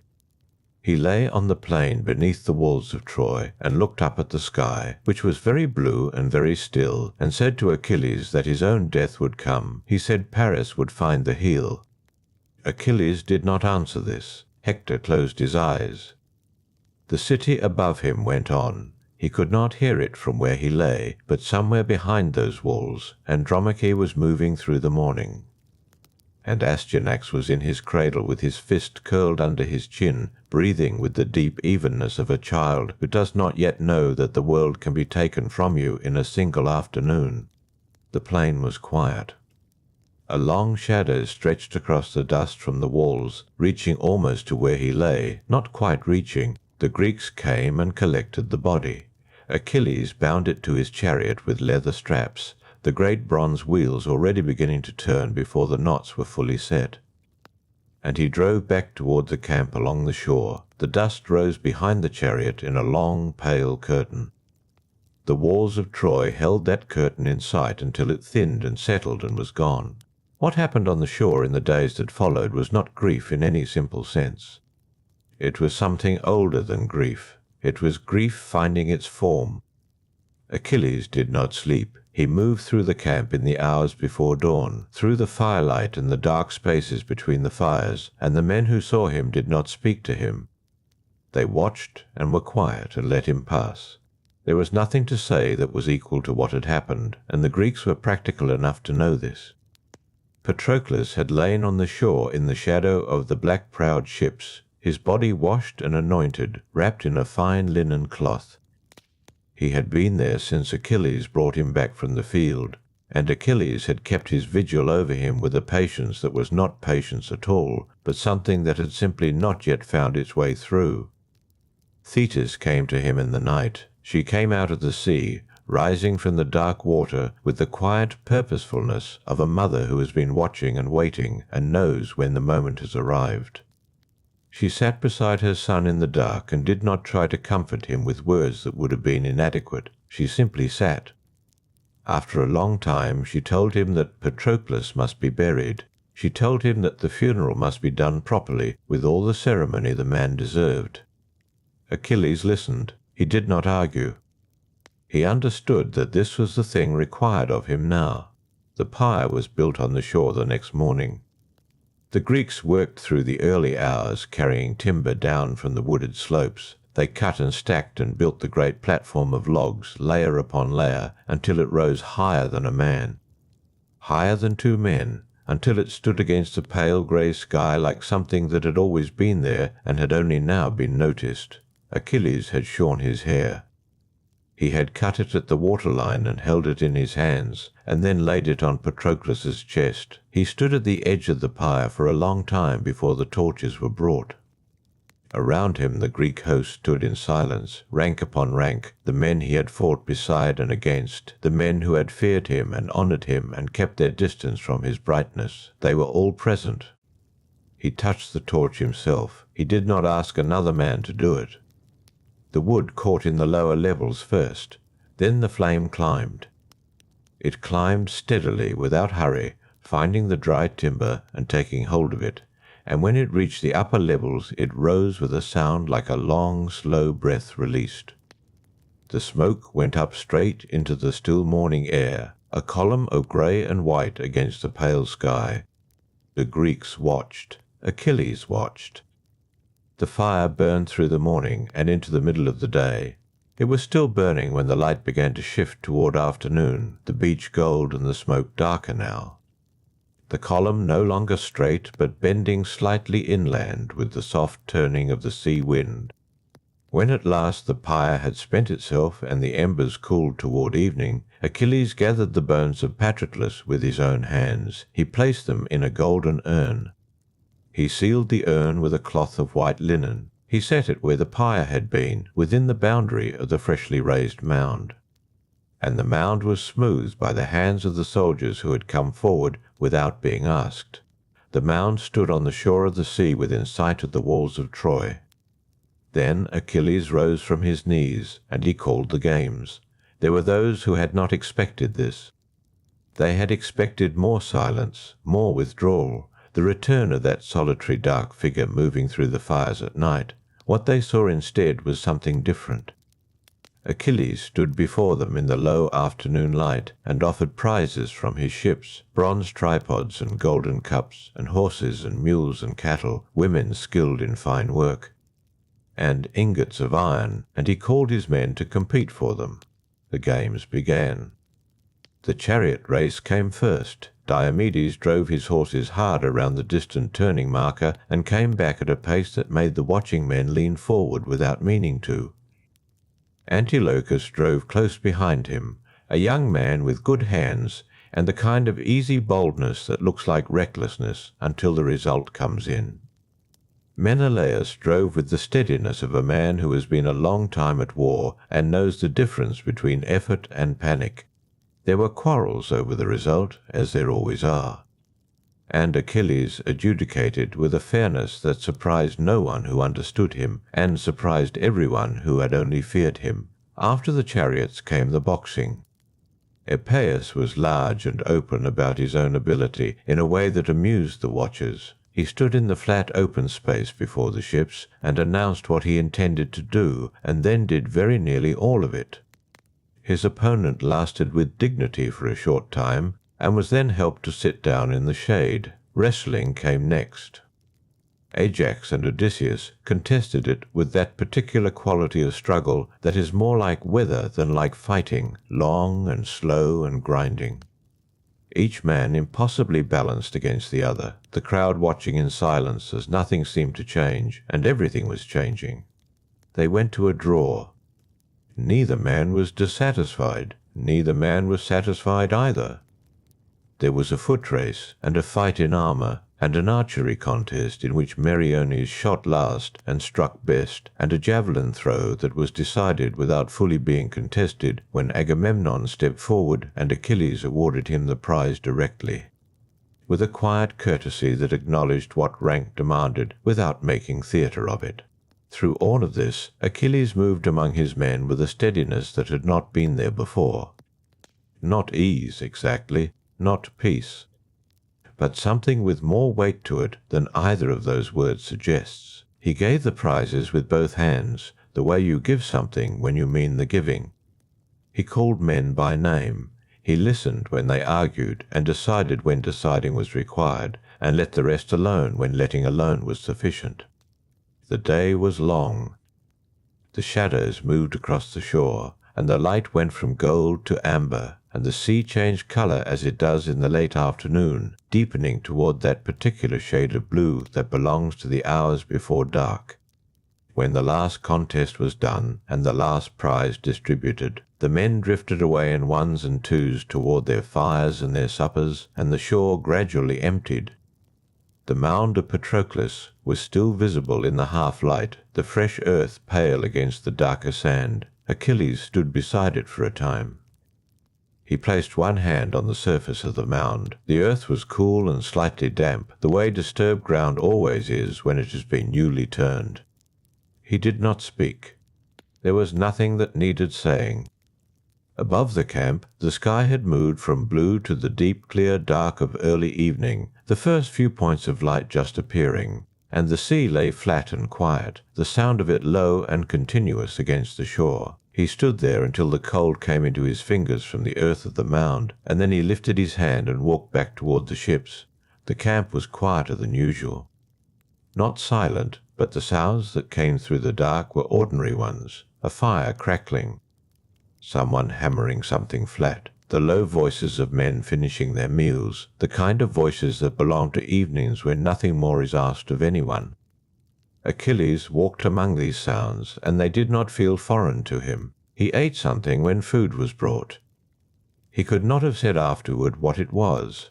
Bread, perhaps, and something in a bowl. He ate slowly and deliberately, and he set the bowl down when it was empty, and sat for a while watching the fire in front of his tent, somewhere in the dark above the camp. The walls of Troy were still there. He knew this without looking. He knew the distances as a man knows the contents of a room he has walked through many times in the dark. He went inside and he lay down on his bed, and he slept without dreaming, or if he dreamed, the dreams left nothing behind them.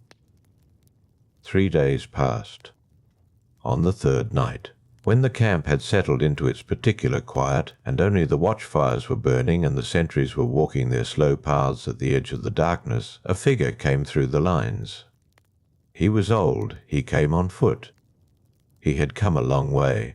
Behind him the horses and the mule cart and the ransom he carried had been left at the river ford where Hermes had brought him through the darkness from the gates of Troy.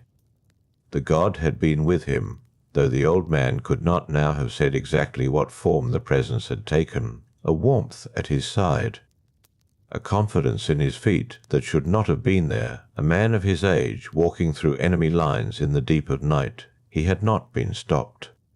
Now he stood before the entrance of the tent of Achilles, and he ducked inside, and he came forward, and he knelt. His name was Priam. He was a king. He had been a king for a very long time, and he had outlived much of what kingship had meant to him. He had sons, many sons, and most of them were dead now, and the one whose death sat heaviest was the one who had always been heaviest to lose. He wrapped his arms around the knees of Achilles. He pressed his face to the hands of the man who had killed his son. He said, "Think of your own father. Think of Peleus, an old man growing old without you. He has at least the hope of you. He knows you live. He can say your name and believe you will hear it. I had that once, and I have lost it. I had a son who was the best of all my children, and he is gone, and I have come here through the night across the ground where my enemies camp. And I am holding the hands of the man who killed him, and I am asking you to give him back to me." Achilles was still for a long moment. Then grief moved in him.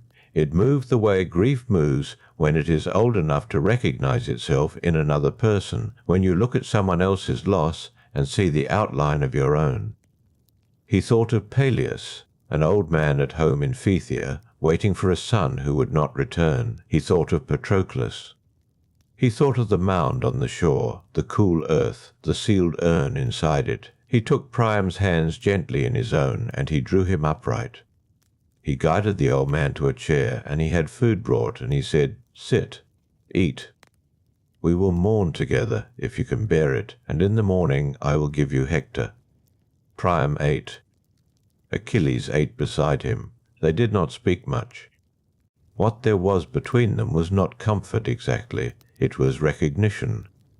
Two men who had each lost someone past the reach of any reckoning, sitting in a tent on the edge of a dark battlefield, sharing bread by lamplight. The lamp was small, and the tent was large, and the dark pressed at the edges. Priam looked once at Achilles' face across the low table, and saw something there he had not expected. Not cruelty, not the animal ferocity that had carried Hector's body around the walls of his city, dragged behind a chariot in the dust and the merciless morning light. What he saw was exhaustion, a grief so thorough it had burned away whatever had been burning and left something quieter behind. He did not say this. There was nothing to say. They slept that night in the same tent, the old king and the young man who was going to die soon, though neither of them spoke of this. In the morning, Achilles rose before the light was fully up. He had the body of Hector brought out. He had it washed again and anointed, wrapped in a fine cloak and tunic, and he had it lifted carefully onto the cart. His men did this without being told twice. They moved with a gentleness that was unusual, as though some quality in the air of the morning required it. Priam came out of the tent slowly, the way old men emerge into early light. He saw the cart. He stood still. Then he came forward, and he climbed onto the cart beside his son, and he sat with one hand resting on the wrapped body, and he did not look up again for a long time. Achilles granted him 12 days for the funeral rites. 12 days of truce, that the Trojans might mourn without the war pressing in, that the city might have its time of grief before grief was replaced again by the grinding forward motion of the war. He asked nothing in exchange. He named the number 12 days, and that was the whole of the agreement.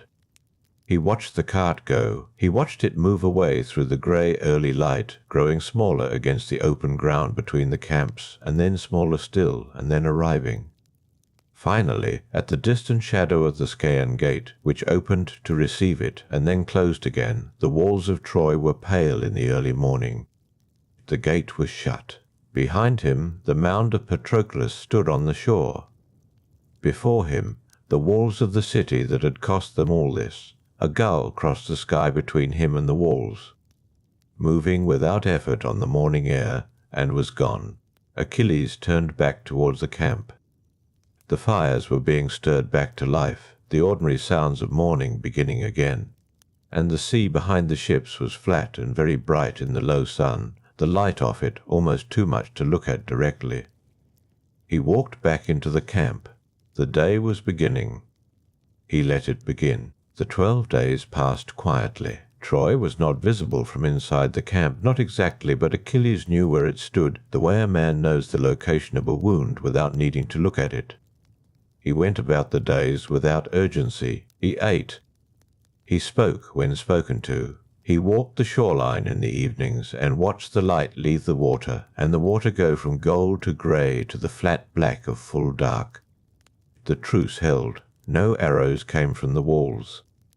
No sortie, no movement, no distant glint of bronze on the plain, only the city, pale and still, and the smoke rising from within it, thin and straight in the windless air, the smoke of a funeral that went on for days. He knew what they were doing in there. He could imagine the pyres, the procession of mourners, the women's voices, the oil and herbs, and the slow, deliberate ceremony of a people saying goodbye to the one who had kept them safe. He had given them that. He did not think of it as generosity exactly. He thought of it as something owed, not to Priam, not to Troy, but to Hector himself, who had been a good man, and who had deserved better than what had been done to his body in the days after his death.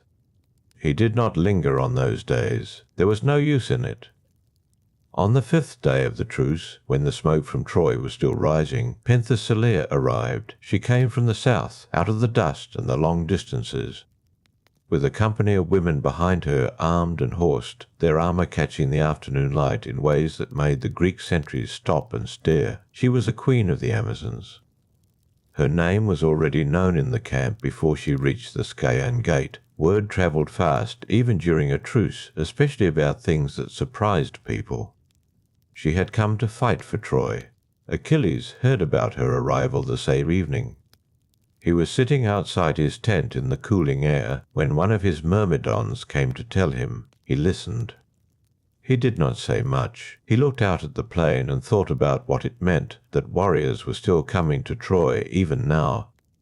Even with Hector dead, even with the war ground down to something that felt less like conflict and more like an ongoing fact of existence, the 12 days ended. The truce dissolved quietly, like mist in the morning. No signal, no announcement. Simply the return of the old conditions, the watchfulness, the readying, the bronze taken up again after days of stillness. Penthesilea rode out on the first day of fighting after the truce, and she fought with a ferocity that pushed the Greek lines back in a way they had not been pushed back in some time. She was fast. She was precise. She moved through the battle the way fire moves through dry grass, with a kind of terrible purpose. And the Greeks gave way before her. Achilles met her on the plain in the afternoon. He had seen skilled fighters before, many of them. He had killed most of them. Still, he watched her for a moment before he moved toward her, because there was something in the way she handled herself that was worth observing. Not out of strategy exactly, out of something closer to respect. When they met, it was brief. A great many things in war are brief. The moment stretched and then closed, the way such moments do, and Penthesilea fell. Achilles stood over her and looked at her face, and what he felt was not triumph. It was something more tired than that. He had felt it before after Hector. The flatness that comes when you have done what you came to do, and found that doing it has not given you what you thought it would. He did not say anything. He turned and walked back through the battle. Memnon came later. He was a king of the Ethiopians, son of the goddess Eos, the dawn, and he was magnificent. Tall, broad, armoured in bronze, his mother had commissioned from Hephaestus, which made him, in this particular detail, uncomfortably similar to Achilles himself. Two men in divine armour, both of them sons of divine mothers, both of them mortal enough to die. They fought at the edge of the battle in the long light of an afternoon that felt very old. Memnon was as strong as anyone Achilles had faced since Hector, stronger perhaps in pure physical terms. But Achilles had been fighting for 10 years, and he had been angry for most of them, and grief had refined the anger into something very clean and very cold. Memnon fell. Somewhere above the battle, high and invisible, Eos wept. Dawn would be stained with her grief for a long time afterward, people said. The pink light of early morning, the particular reddening of the sky before sunrise, those were her tears transformed. Achilles walked off the field. He was not unharmed. He never spoke about his wounds. He did not think of them. That evening he sat again at the entrance of his tent. The sea was behind him. The walls of Troy were ahead of him in the distance, paler as the light failed. He was not thinking of anything in particular, or perhaps he was thinking of everything at once, and the two felt the same. He was thinking of Peleus, his father, old in fear. He was thinking of Thetis, his mother, who had held him by the heel over the dark water of the Styx, who had known what she was doing when she dipped him, and who had known what she was giving up when she let go. He was thinking, without quite forming the thought into words, that he was very tired. The next morning he was fighting again near the Scaean gate. Paris was on the walls above, and Apollo was somewhere nearby, the way Apollo was sometimes nearby without being visible, a warmth or a stillness in the air that had nothing to do with the sun. An arrow came. It came the way arrows come, which is to say, quickly, too quickly for anything that might be called a response. It found the one place. The heel, the old place, the place Thetis had gripped when she carried him through the dark water all those years before. Achilles went down. It was not sudden exactly. It was more like a lowering. He understood before he landed what had happened, and his mind was clear and quiet in the moment of understanding. He had always known it would be an arrow. He had known it would be here. He had chosen it in the end, or he had accepted it, which is sometimes the same thing. He did not call out. The battle moved around him and then past him, and then it was quieter, and the ground was cool against the side of his face. And the walls of Troy were there ahead of him, as they had been every day for 10 years, pale and distant and still. He was on the shore before long, or perhaps it was later. Time had gone loose and unreliable, and around him the Nereids had come up from the sea. His mother was there. She made no sound that could be heard across distances, but her grief was visible, the way grief is sometimes visible in someone who cannot speak, who can only hold and not let go. The Nereids moved in the water at the edge of the shore, their hair dark and wet, their mourning so old and deep it had no words. Thetis held her son. The sea lay flat and very bright behind her, the light off it. The same sharp, almost unbearable brightness it had been on the morning Priam's cart disappeared through the Scaean gate, the same light that had made Achilles turn away. He did not turn away now. The morning on the shore went on for a long time. Thetis did not leave quickly. She was a sea nymph, and time moved differently for her than it did for men. And grief moves differently still for a mother who had always known the shape of what was coming, but had carried the knowing for 17 years and found that knowing a thing and bearing it are not the same. The Nereids stayed until the light changed. Then they slipped back into the water, their forms dissolving into the green dark depths without sound, without farewell. The sea closed over them. The shore was quiet. The Greeks came eventually. Ajax came first, which was not surprising. He had always been the one who arrived when there was something heavy to carry. He was the largest of the Greek fighters, broad through the shoulders, slow to speak, consistent in ways that more brilliant men sometimes were not. He had fought beside Achilles for 10 years without envy, or if he had felt envy, he had never let it speak. He lifted the body from the shore. He held it against his chest the way one carries something that cannot be set down carelessly, and he walked back through the camp with it, and the Greeks who saw him parted without being asked. Odysseus came behind him, keeping the Trojans at a distance, though no Trojans pressed forward. Even from the walls, even in the hour of his death, there would have been no celebration in killing Achilles. Paris had gone inside after the arrow fell. The walls were quiet. Ajax carried Achilles back to the tent. He laid him down. He did not speak because there was nothing he could have said that would have reached the level of what the moment required. He sat for a time outside the entrance of the tent. The sea was there behind him, the same sea, unchanged. The armor was the question that came afterward, and it came quickly, because war does not pause for grief any longer than grief pauses for war.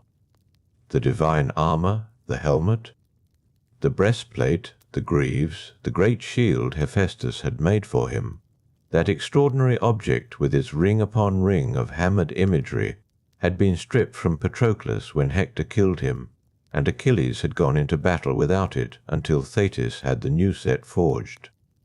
It was the new set he wore when he died, the new set that had carried him through the deaths of Penthesilea and Memnon, the same set that Paris's arrow had not protected.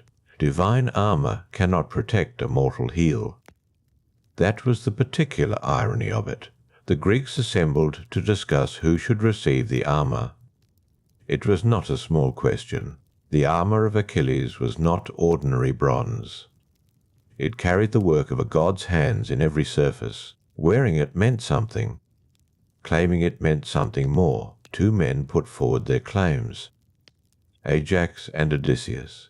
Ajax's claim was straightforward. He had carried the body. He had been there from the beginning. He was the strongest fighter remaining, or among the strongest, and armor of that quality should go to a man who could use it, who would stand where it needed to stand and not yield. Odysseus's claim was different in character. He was not the largest man present. He would not have claimed to be the most fearsome in close fighting. But Achilles' armor had come to Troy through a particular chain of necessity and sacrifice, and that chain had meaning that went beyond raw strength. Odysseus spoke well. He always spoke well. That was one of the things about him that other men found difficult to argue with and difficult to fully trust. The Greek leaders voted. The verdict went to Odysseus. Ajax received the news without visible collapse. He stood where he was. He nodded once, a small motion contained. He walked away from the assembly, and the men who saw him go noted that his face was closed in a way they had not seen before, not angry. Not exactly. Something more contained than anger, and therefore more alarming. He did not come back to his tent that night. Athena found him in the hours after midnight, or perhaps she had been with him from the moment the vote was announced. Moving at a distance, watching. What she did is described in the old accounts in plain terms. She clouded his mind, turned his vision, redirected what his grief and his fury were reaching for. Ajax walked out into the livestock pens at the edge of the camp.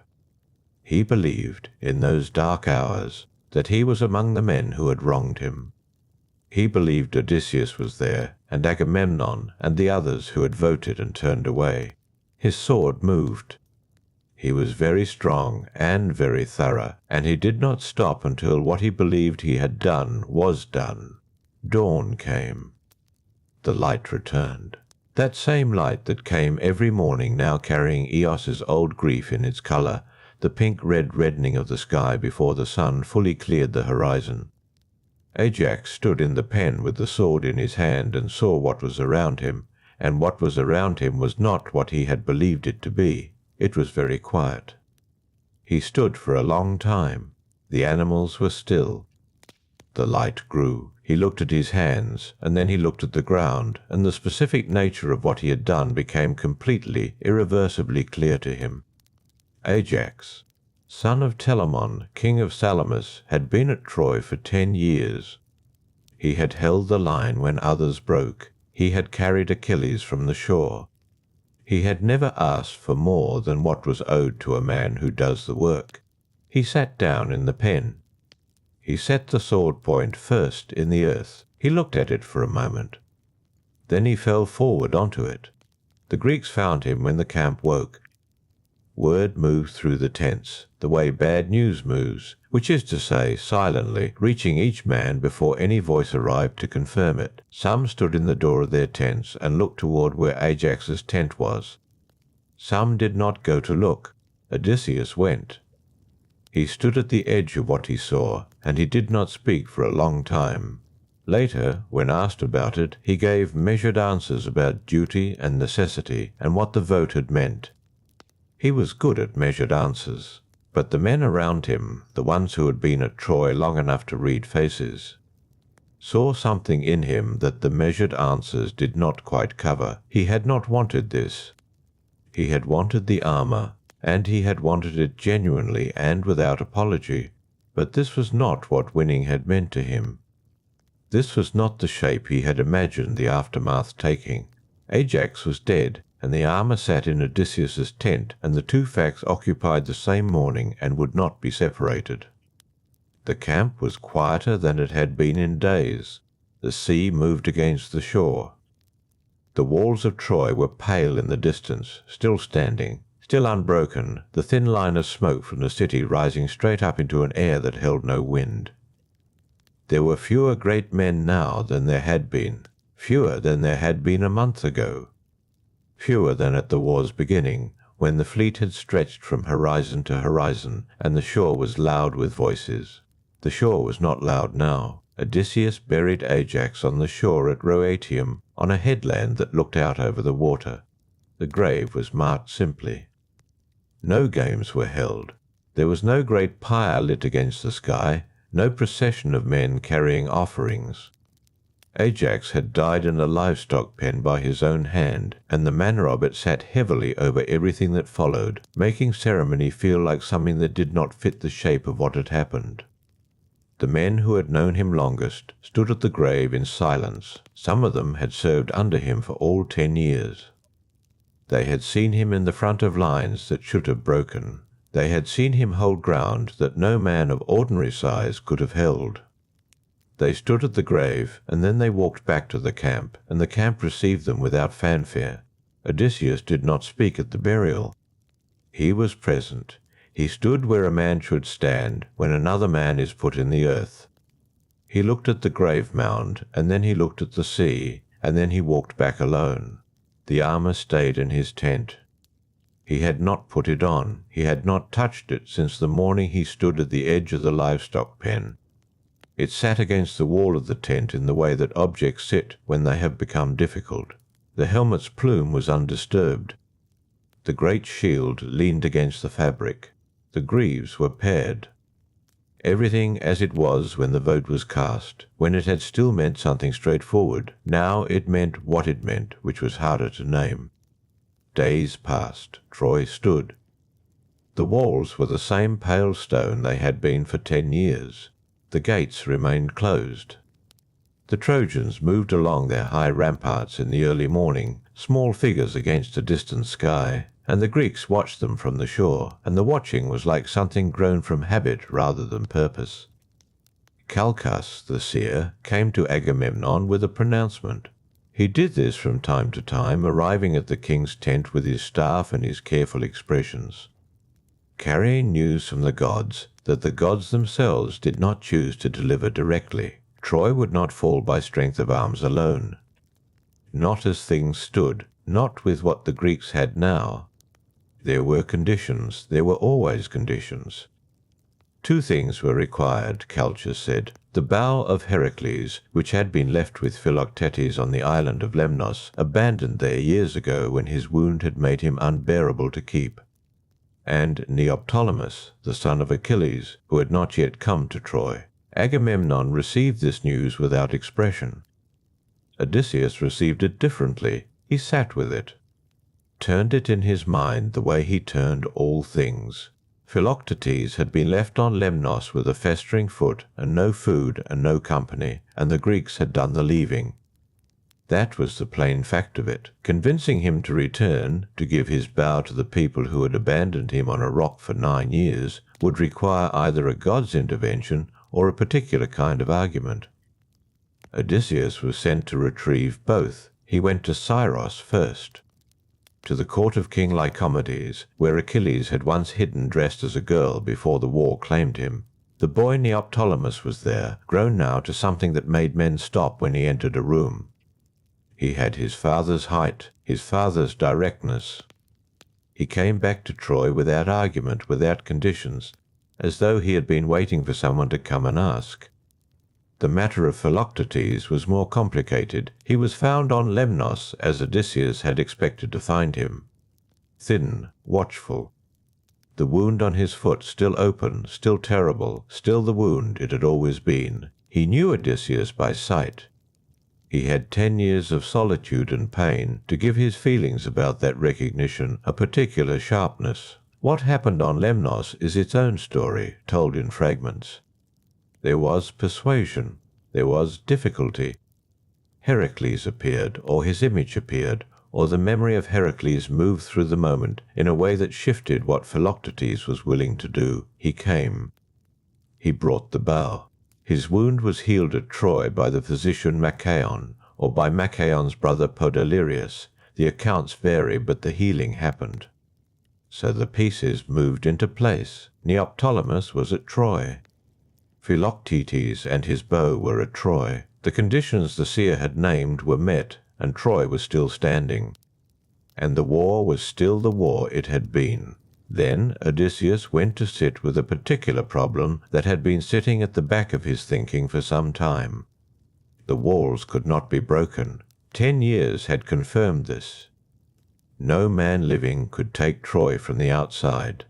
The Trojans were not going to open their gates. The Greeks could not outlast the Trojan supplies indefinitely, and something would have to give before the army's will did. He thought about the inside of the gates. He thought about the inside for a long time. He thought about what could be carried through gates that would open for the right kind of offering. He thought about the way the Trojans would respond to evidence that the Greeks had given up. He thought about the space between what a thing appears to be and what it is. The idea was large. It was specific. It was not the idea of a man who doubted his own cleverness. The craftsman Epeius was brought to Odysseus's tent. Epeius was not a fighter. He was a builder, a maker of things, and he was among the best craftsmen in the Greek camp. He listened to Odysseus describe what was needed. He asked questions. He looked at the ground while he thought, nodding slightly. He did not say it was impossible. He did not say it was likely either. He said he would need timber and time, and he would need to be left alone to work. He was given all three. The building began at the far end of the camp, away from the shore, where the tree line was closer. The sound of it carried quiet work, measured work, the sound of Epeius's tools moving through pine in the early hours before the camp fully woke. Men heard it and did not fully understand what they were hearing. The shape of the thing emerged slowly. It was a horse. An enormous horse, hollow, built from pine, standing taller than a man could reach with both arms raised. Its proportions were those of a votive offering, the kind made sacred to Poseidon, lord of horses, lord of the sea, that still moved at the camp's edge. Its sides were smooth. Its legs were jointed. Inside, carefully calculated, there was space. Space for men in armor, lying still, breathing carefully, waiting in the dark. Odysseus selected the men himself. He did not choose the largest. He chose men who could keep quiet. Men who could hold their stillness through hours of uncertainty. Men who understood that the plan required absolute silence and who had the kind of will that could maintain it. He chose them by name, one at a time, and each man he asked said yes. He was among them himself. The fleet prepared to sail on a night chosen with care. Not away for good.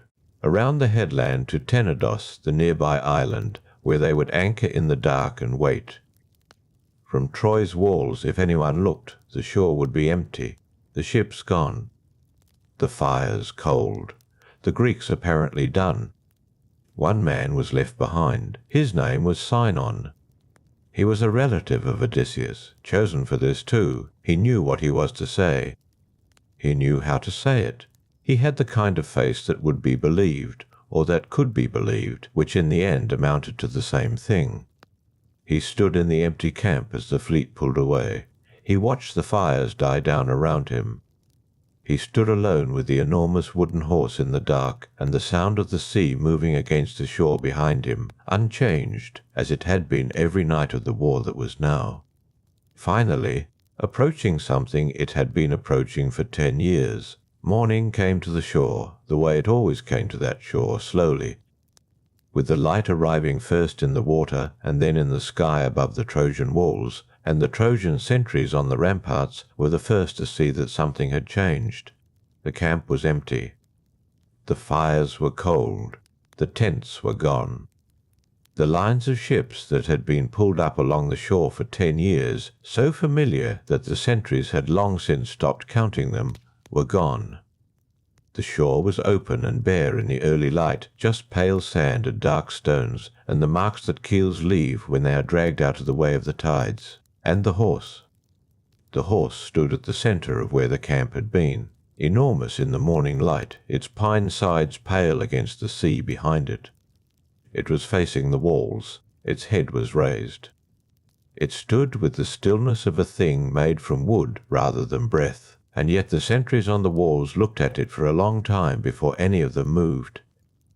The news reached Priam before the sun had fully cleared the eastern hills. He came to the walls with his remaining sons and stood among them and looked down at the empty shore. He was an old man, older than the war had found him, older than the man who had stood on these same walls in the first years and looked at the first Greek ships arriving with their coloured sails. The war had done to him what time and grief do together, which is to take everything that is not essential and remove it, until what remains is simply the person underneath, bare and patient and still. He looked at the horse for a long time without speaking. The gates were opened. Not immediately. There was deliberation, which was the kind of thing that happens when a city that has been locked for 10 years is suddenly confronted with a reason to unlock itself. The Trojans came out in groups, at first only soldiers, moving carefully along the road that ran from the gate to the shore. They spread across the empty camp and walked among the abandoned fire pits and the flattened ground where tents had stood, and they bent occasionally to look at small things left behind, a bowl, a length of rope, the kind of objects an army in a hurry leaves when it prioritizes its departure over its possessions. Then they found Sinon. He was not hiding. He was sitting near the horse in the open, and when the soldiers found him and brought him before the gathered crowd, he looked like a man who had been abandoned, which was the story he then told. He told it the way Odysseus had taught him to tell it, which was to say, he told it simply, with the details that made it specific, with the particular quality of someone reporting rather than performing. He had been left behind, he said, sacrificed to appease the goddess before the fleet departed. He had escaped and hidden. He had no reason to protect the Greeks who had left him, none at all. The horse, he said, was an offering to Athena. It had been built so large, he said, so that the Trojans could not easily bring it inside their walls. If it entered Troy, the city would fall under the goddess's protection. If it was destroyed, the Greeks could return, and the war would begin again. The crowd on the shore heard this. Laocoon was there, a priest, a man of Apollo, standing on the sand with the sun behind him and his 2 sons beside him. He had a heavy wooden staff, and he had brought it down once against the horse's flank in the morning light, and the hollow sound it made had echoed briefly in the open air before the sea wind carried it off. He said, "Do not bring it inside." He said this clearly. He said the Greeks can be trusted in nothing, and least of all in things they have left behind. His voice was clear. He was not wrong. But then the serpents came from the sea.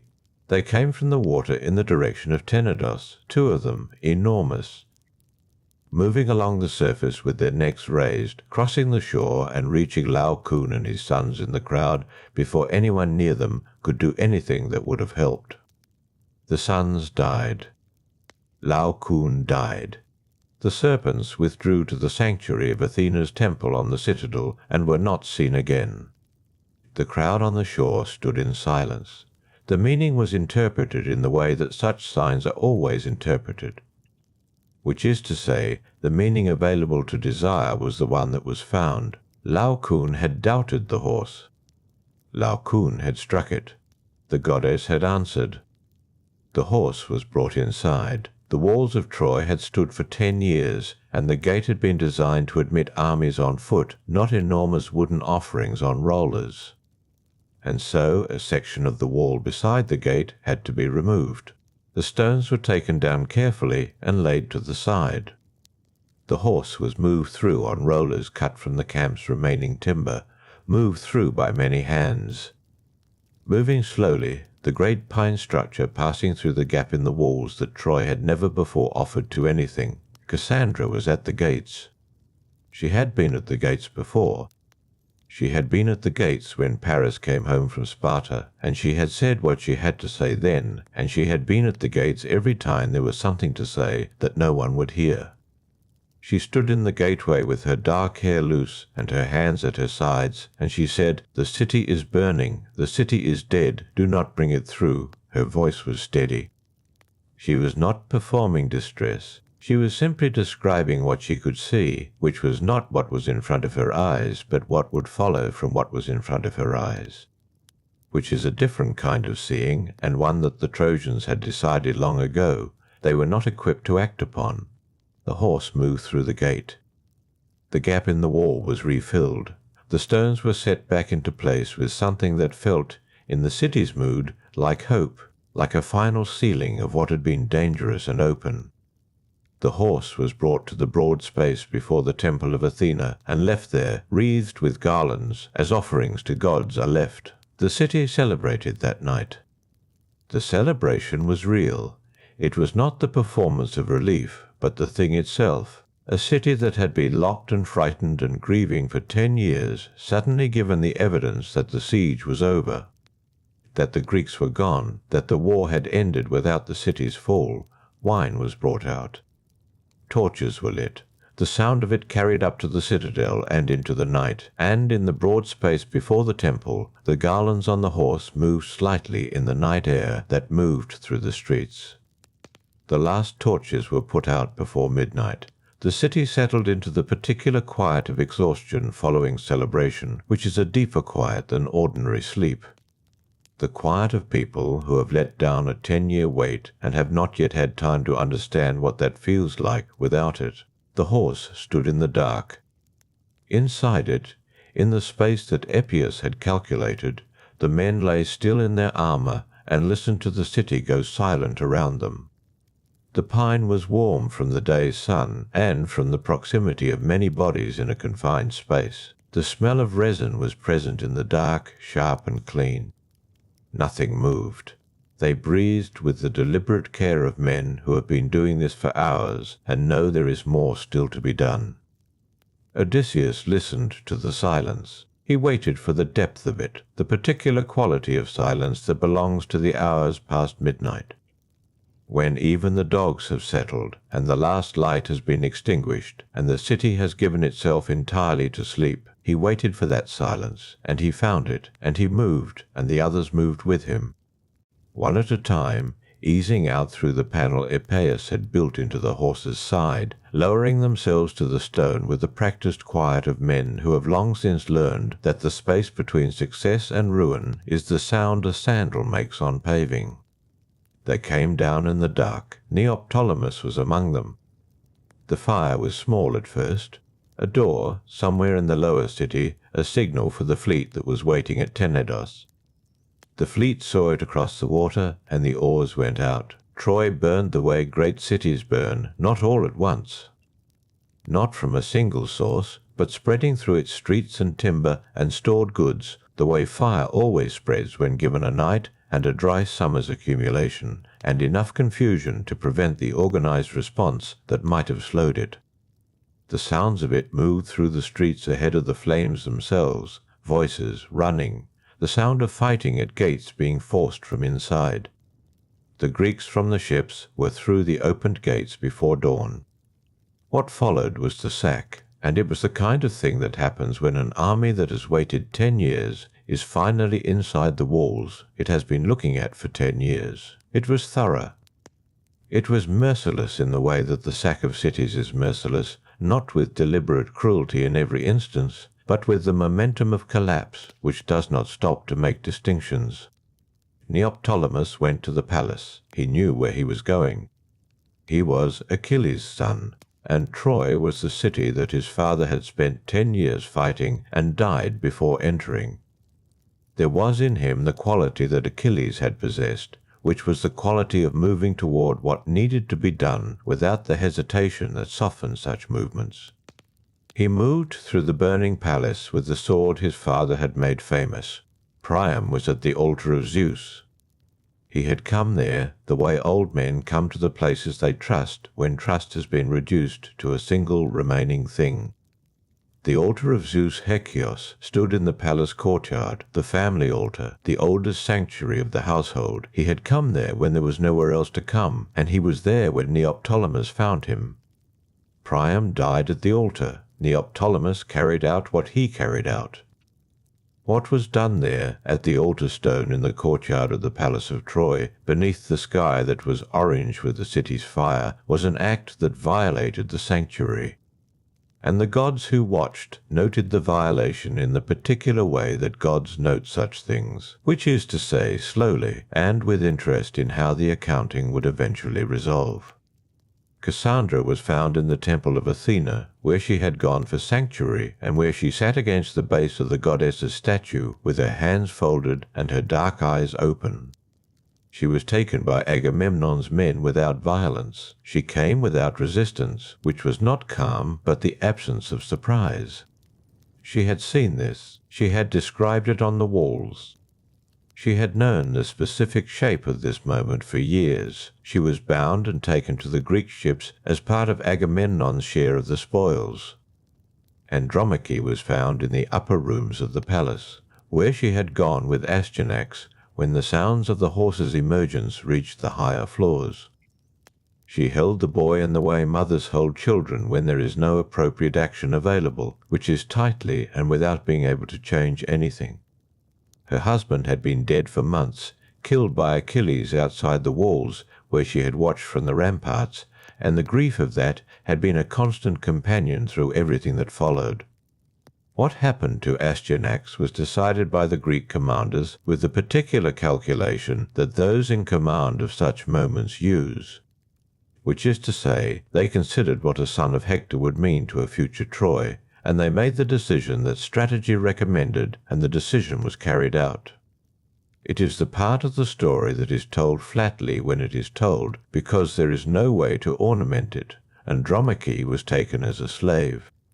She was given to Neoptolemus. She went to the ships with the quality of someone who has already experienced the worst, and therefore moves through what follows with a terrible steadiness. Helen was in the city. She had been in the city for 10 years. She had been in the rooms of Paris, and then, after Paris died from Philoctetes' arrow, she had been the wife of Paris's brother Deiphobus, this arranged by Priam for reasons of politics and alliance. She was in his rooms when the Greeks came. Menelaus came for her himself, which was the appropriate shape of things.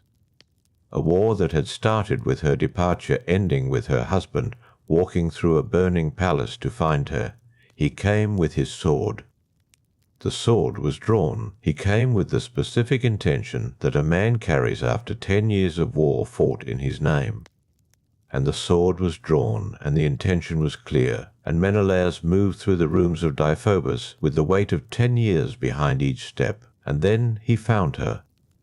The sword did not come down. There are different accounts of why it did not come down. Some say she let her robe fall from her shoulders. Some say it was simply her face, which had caused the war in the first place, and which was still the face it had been. unchanged or nearly unchanged, the face that the gods had made so particular that it could not be looked at without the looking changing something in the person who looked. Some say it was something else entirely, something that cannot be adequately explained by beauty alone, something that belonged to the long specific history of those two people, the king and his queen. Before Paris and the apple and Aulus and 10 years of burning, the sword went down. Menelaus sheathed it and stood there in the room with Helen, and the fire reflected in the window behind her and the city coming apart around them. And whatever passed between them in that moment was private, which is to say it is not recorded, which is to say it belongs only to them in the smoke and the still morning air above Troy's burning streets. She was led to the ships, the Greek ships filled with what Troy had held. Gold, cloth, carved ivory, bronze vessels, the accumulated wealth of a great city that had been great for a very long time, and among these things the people. The Trojan women bound, walking to the shore across ground their feet had known their entire lives. Andromache, Hecuba, Cassandra with her dark eyes open, seeing forward into a future that had no comfort in it but that she could see clearly. The sky above Troy was orange and grey, smoke moving in the direction the wind pushed it south and west across the water.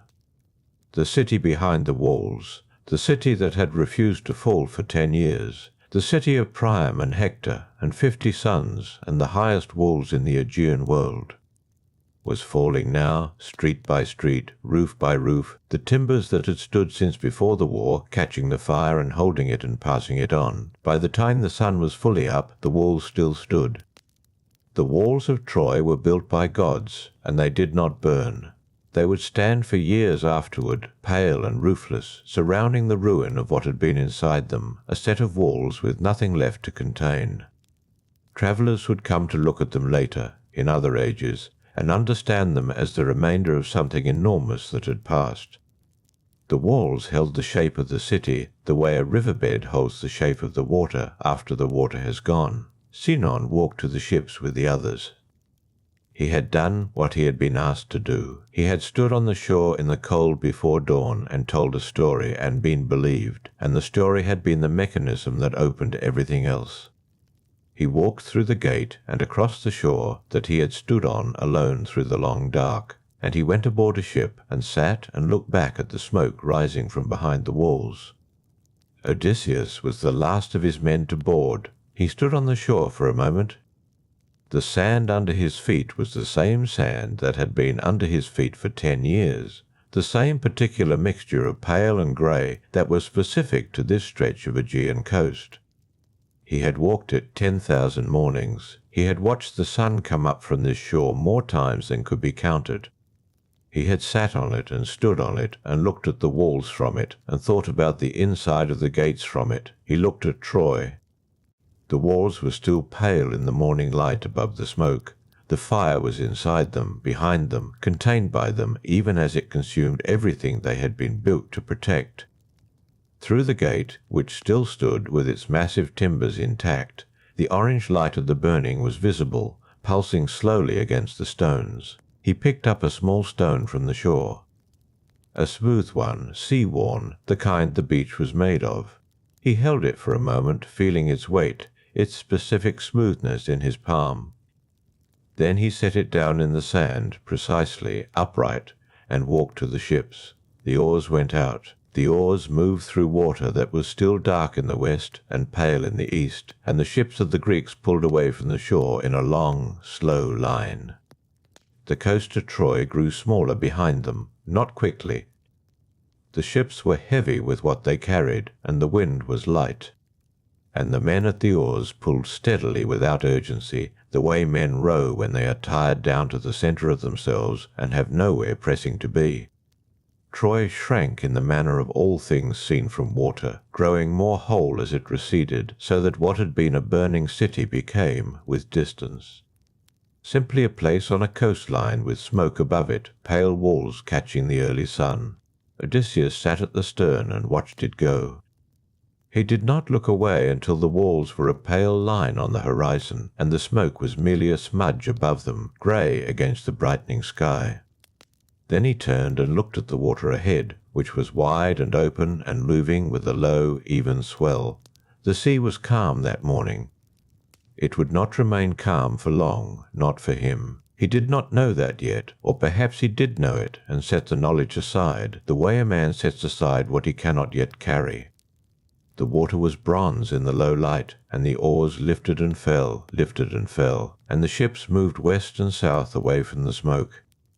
Agamemnon's ships went north and west, toward Mycenae, toward the high gates of that golden city and the palace where Clytemnestra waited. She had waited 10 years. She had not waited quietly. Aegisthus had come to her door, and she had opened it, not with weakness but with intention, and the two of them had built something in the years of Agamemnon's absence, something that had teeth in it.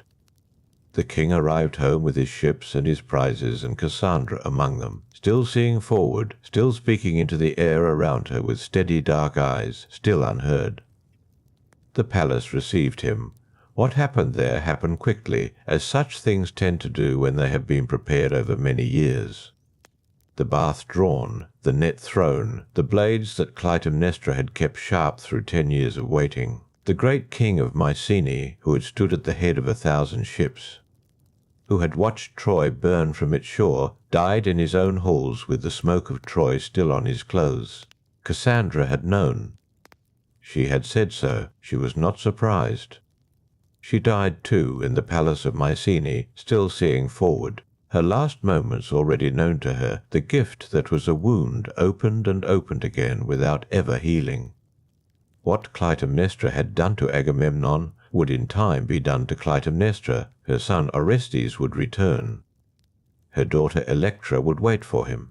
The accounting would continue down through the children and the children's children, the way certain accounts do, until something finally intervened to end them. But that story belongs to a later dark. Menelaus took longer to reach Sparta. His ships were blown far off course, south and east, to the coasts of Egypt, where the rivers ran dark with silt, and the reeds along the water were tall and dense, and utterly unlike anything in the Aegean world. He wandered there for years, he and Helen together, moving along the edge of a continent that had no part in the story of Troy, and which received them with the polite indifference of a place that has its own concerns. Helen was with him through all of it. What she thought during those years of wandering is not recorded in the same way that what passed between her and Menelaus in the burning room of Deiphobus was not recorded. She is present in the accounts, but not opened. She moves through them as she moved through Troy and through Sparta and through the long decades of other men's choices, her face, the face it had been, taking the light it was given and reflecting it back unchanged. They reached Sparta eventually. They went through the gate and up the road to the palace and resumed the life that had been interrupted, which is to say, they grew older in the palace they had always occupied, in the rooms they had always known, under the same hills, in the same light.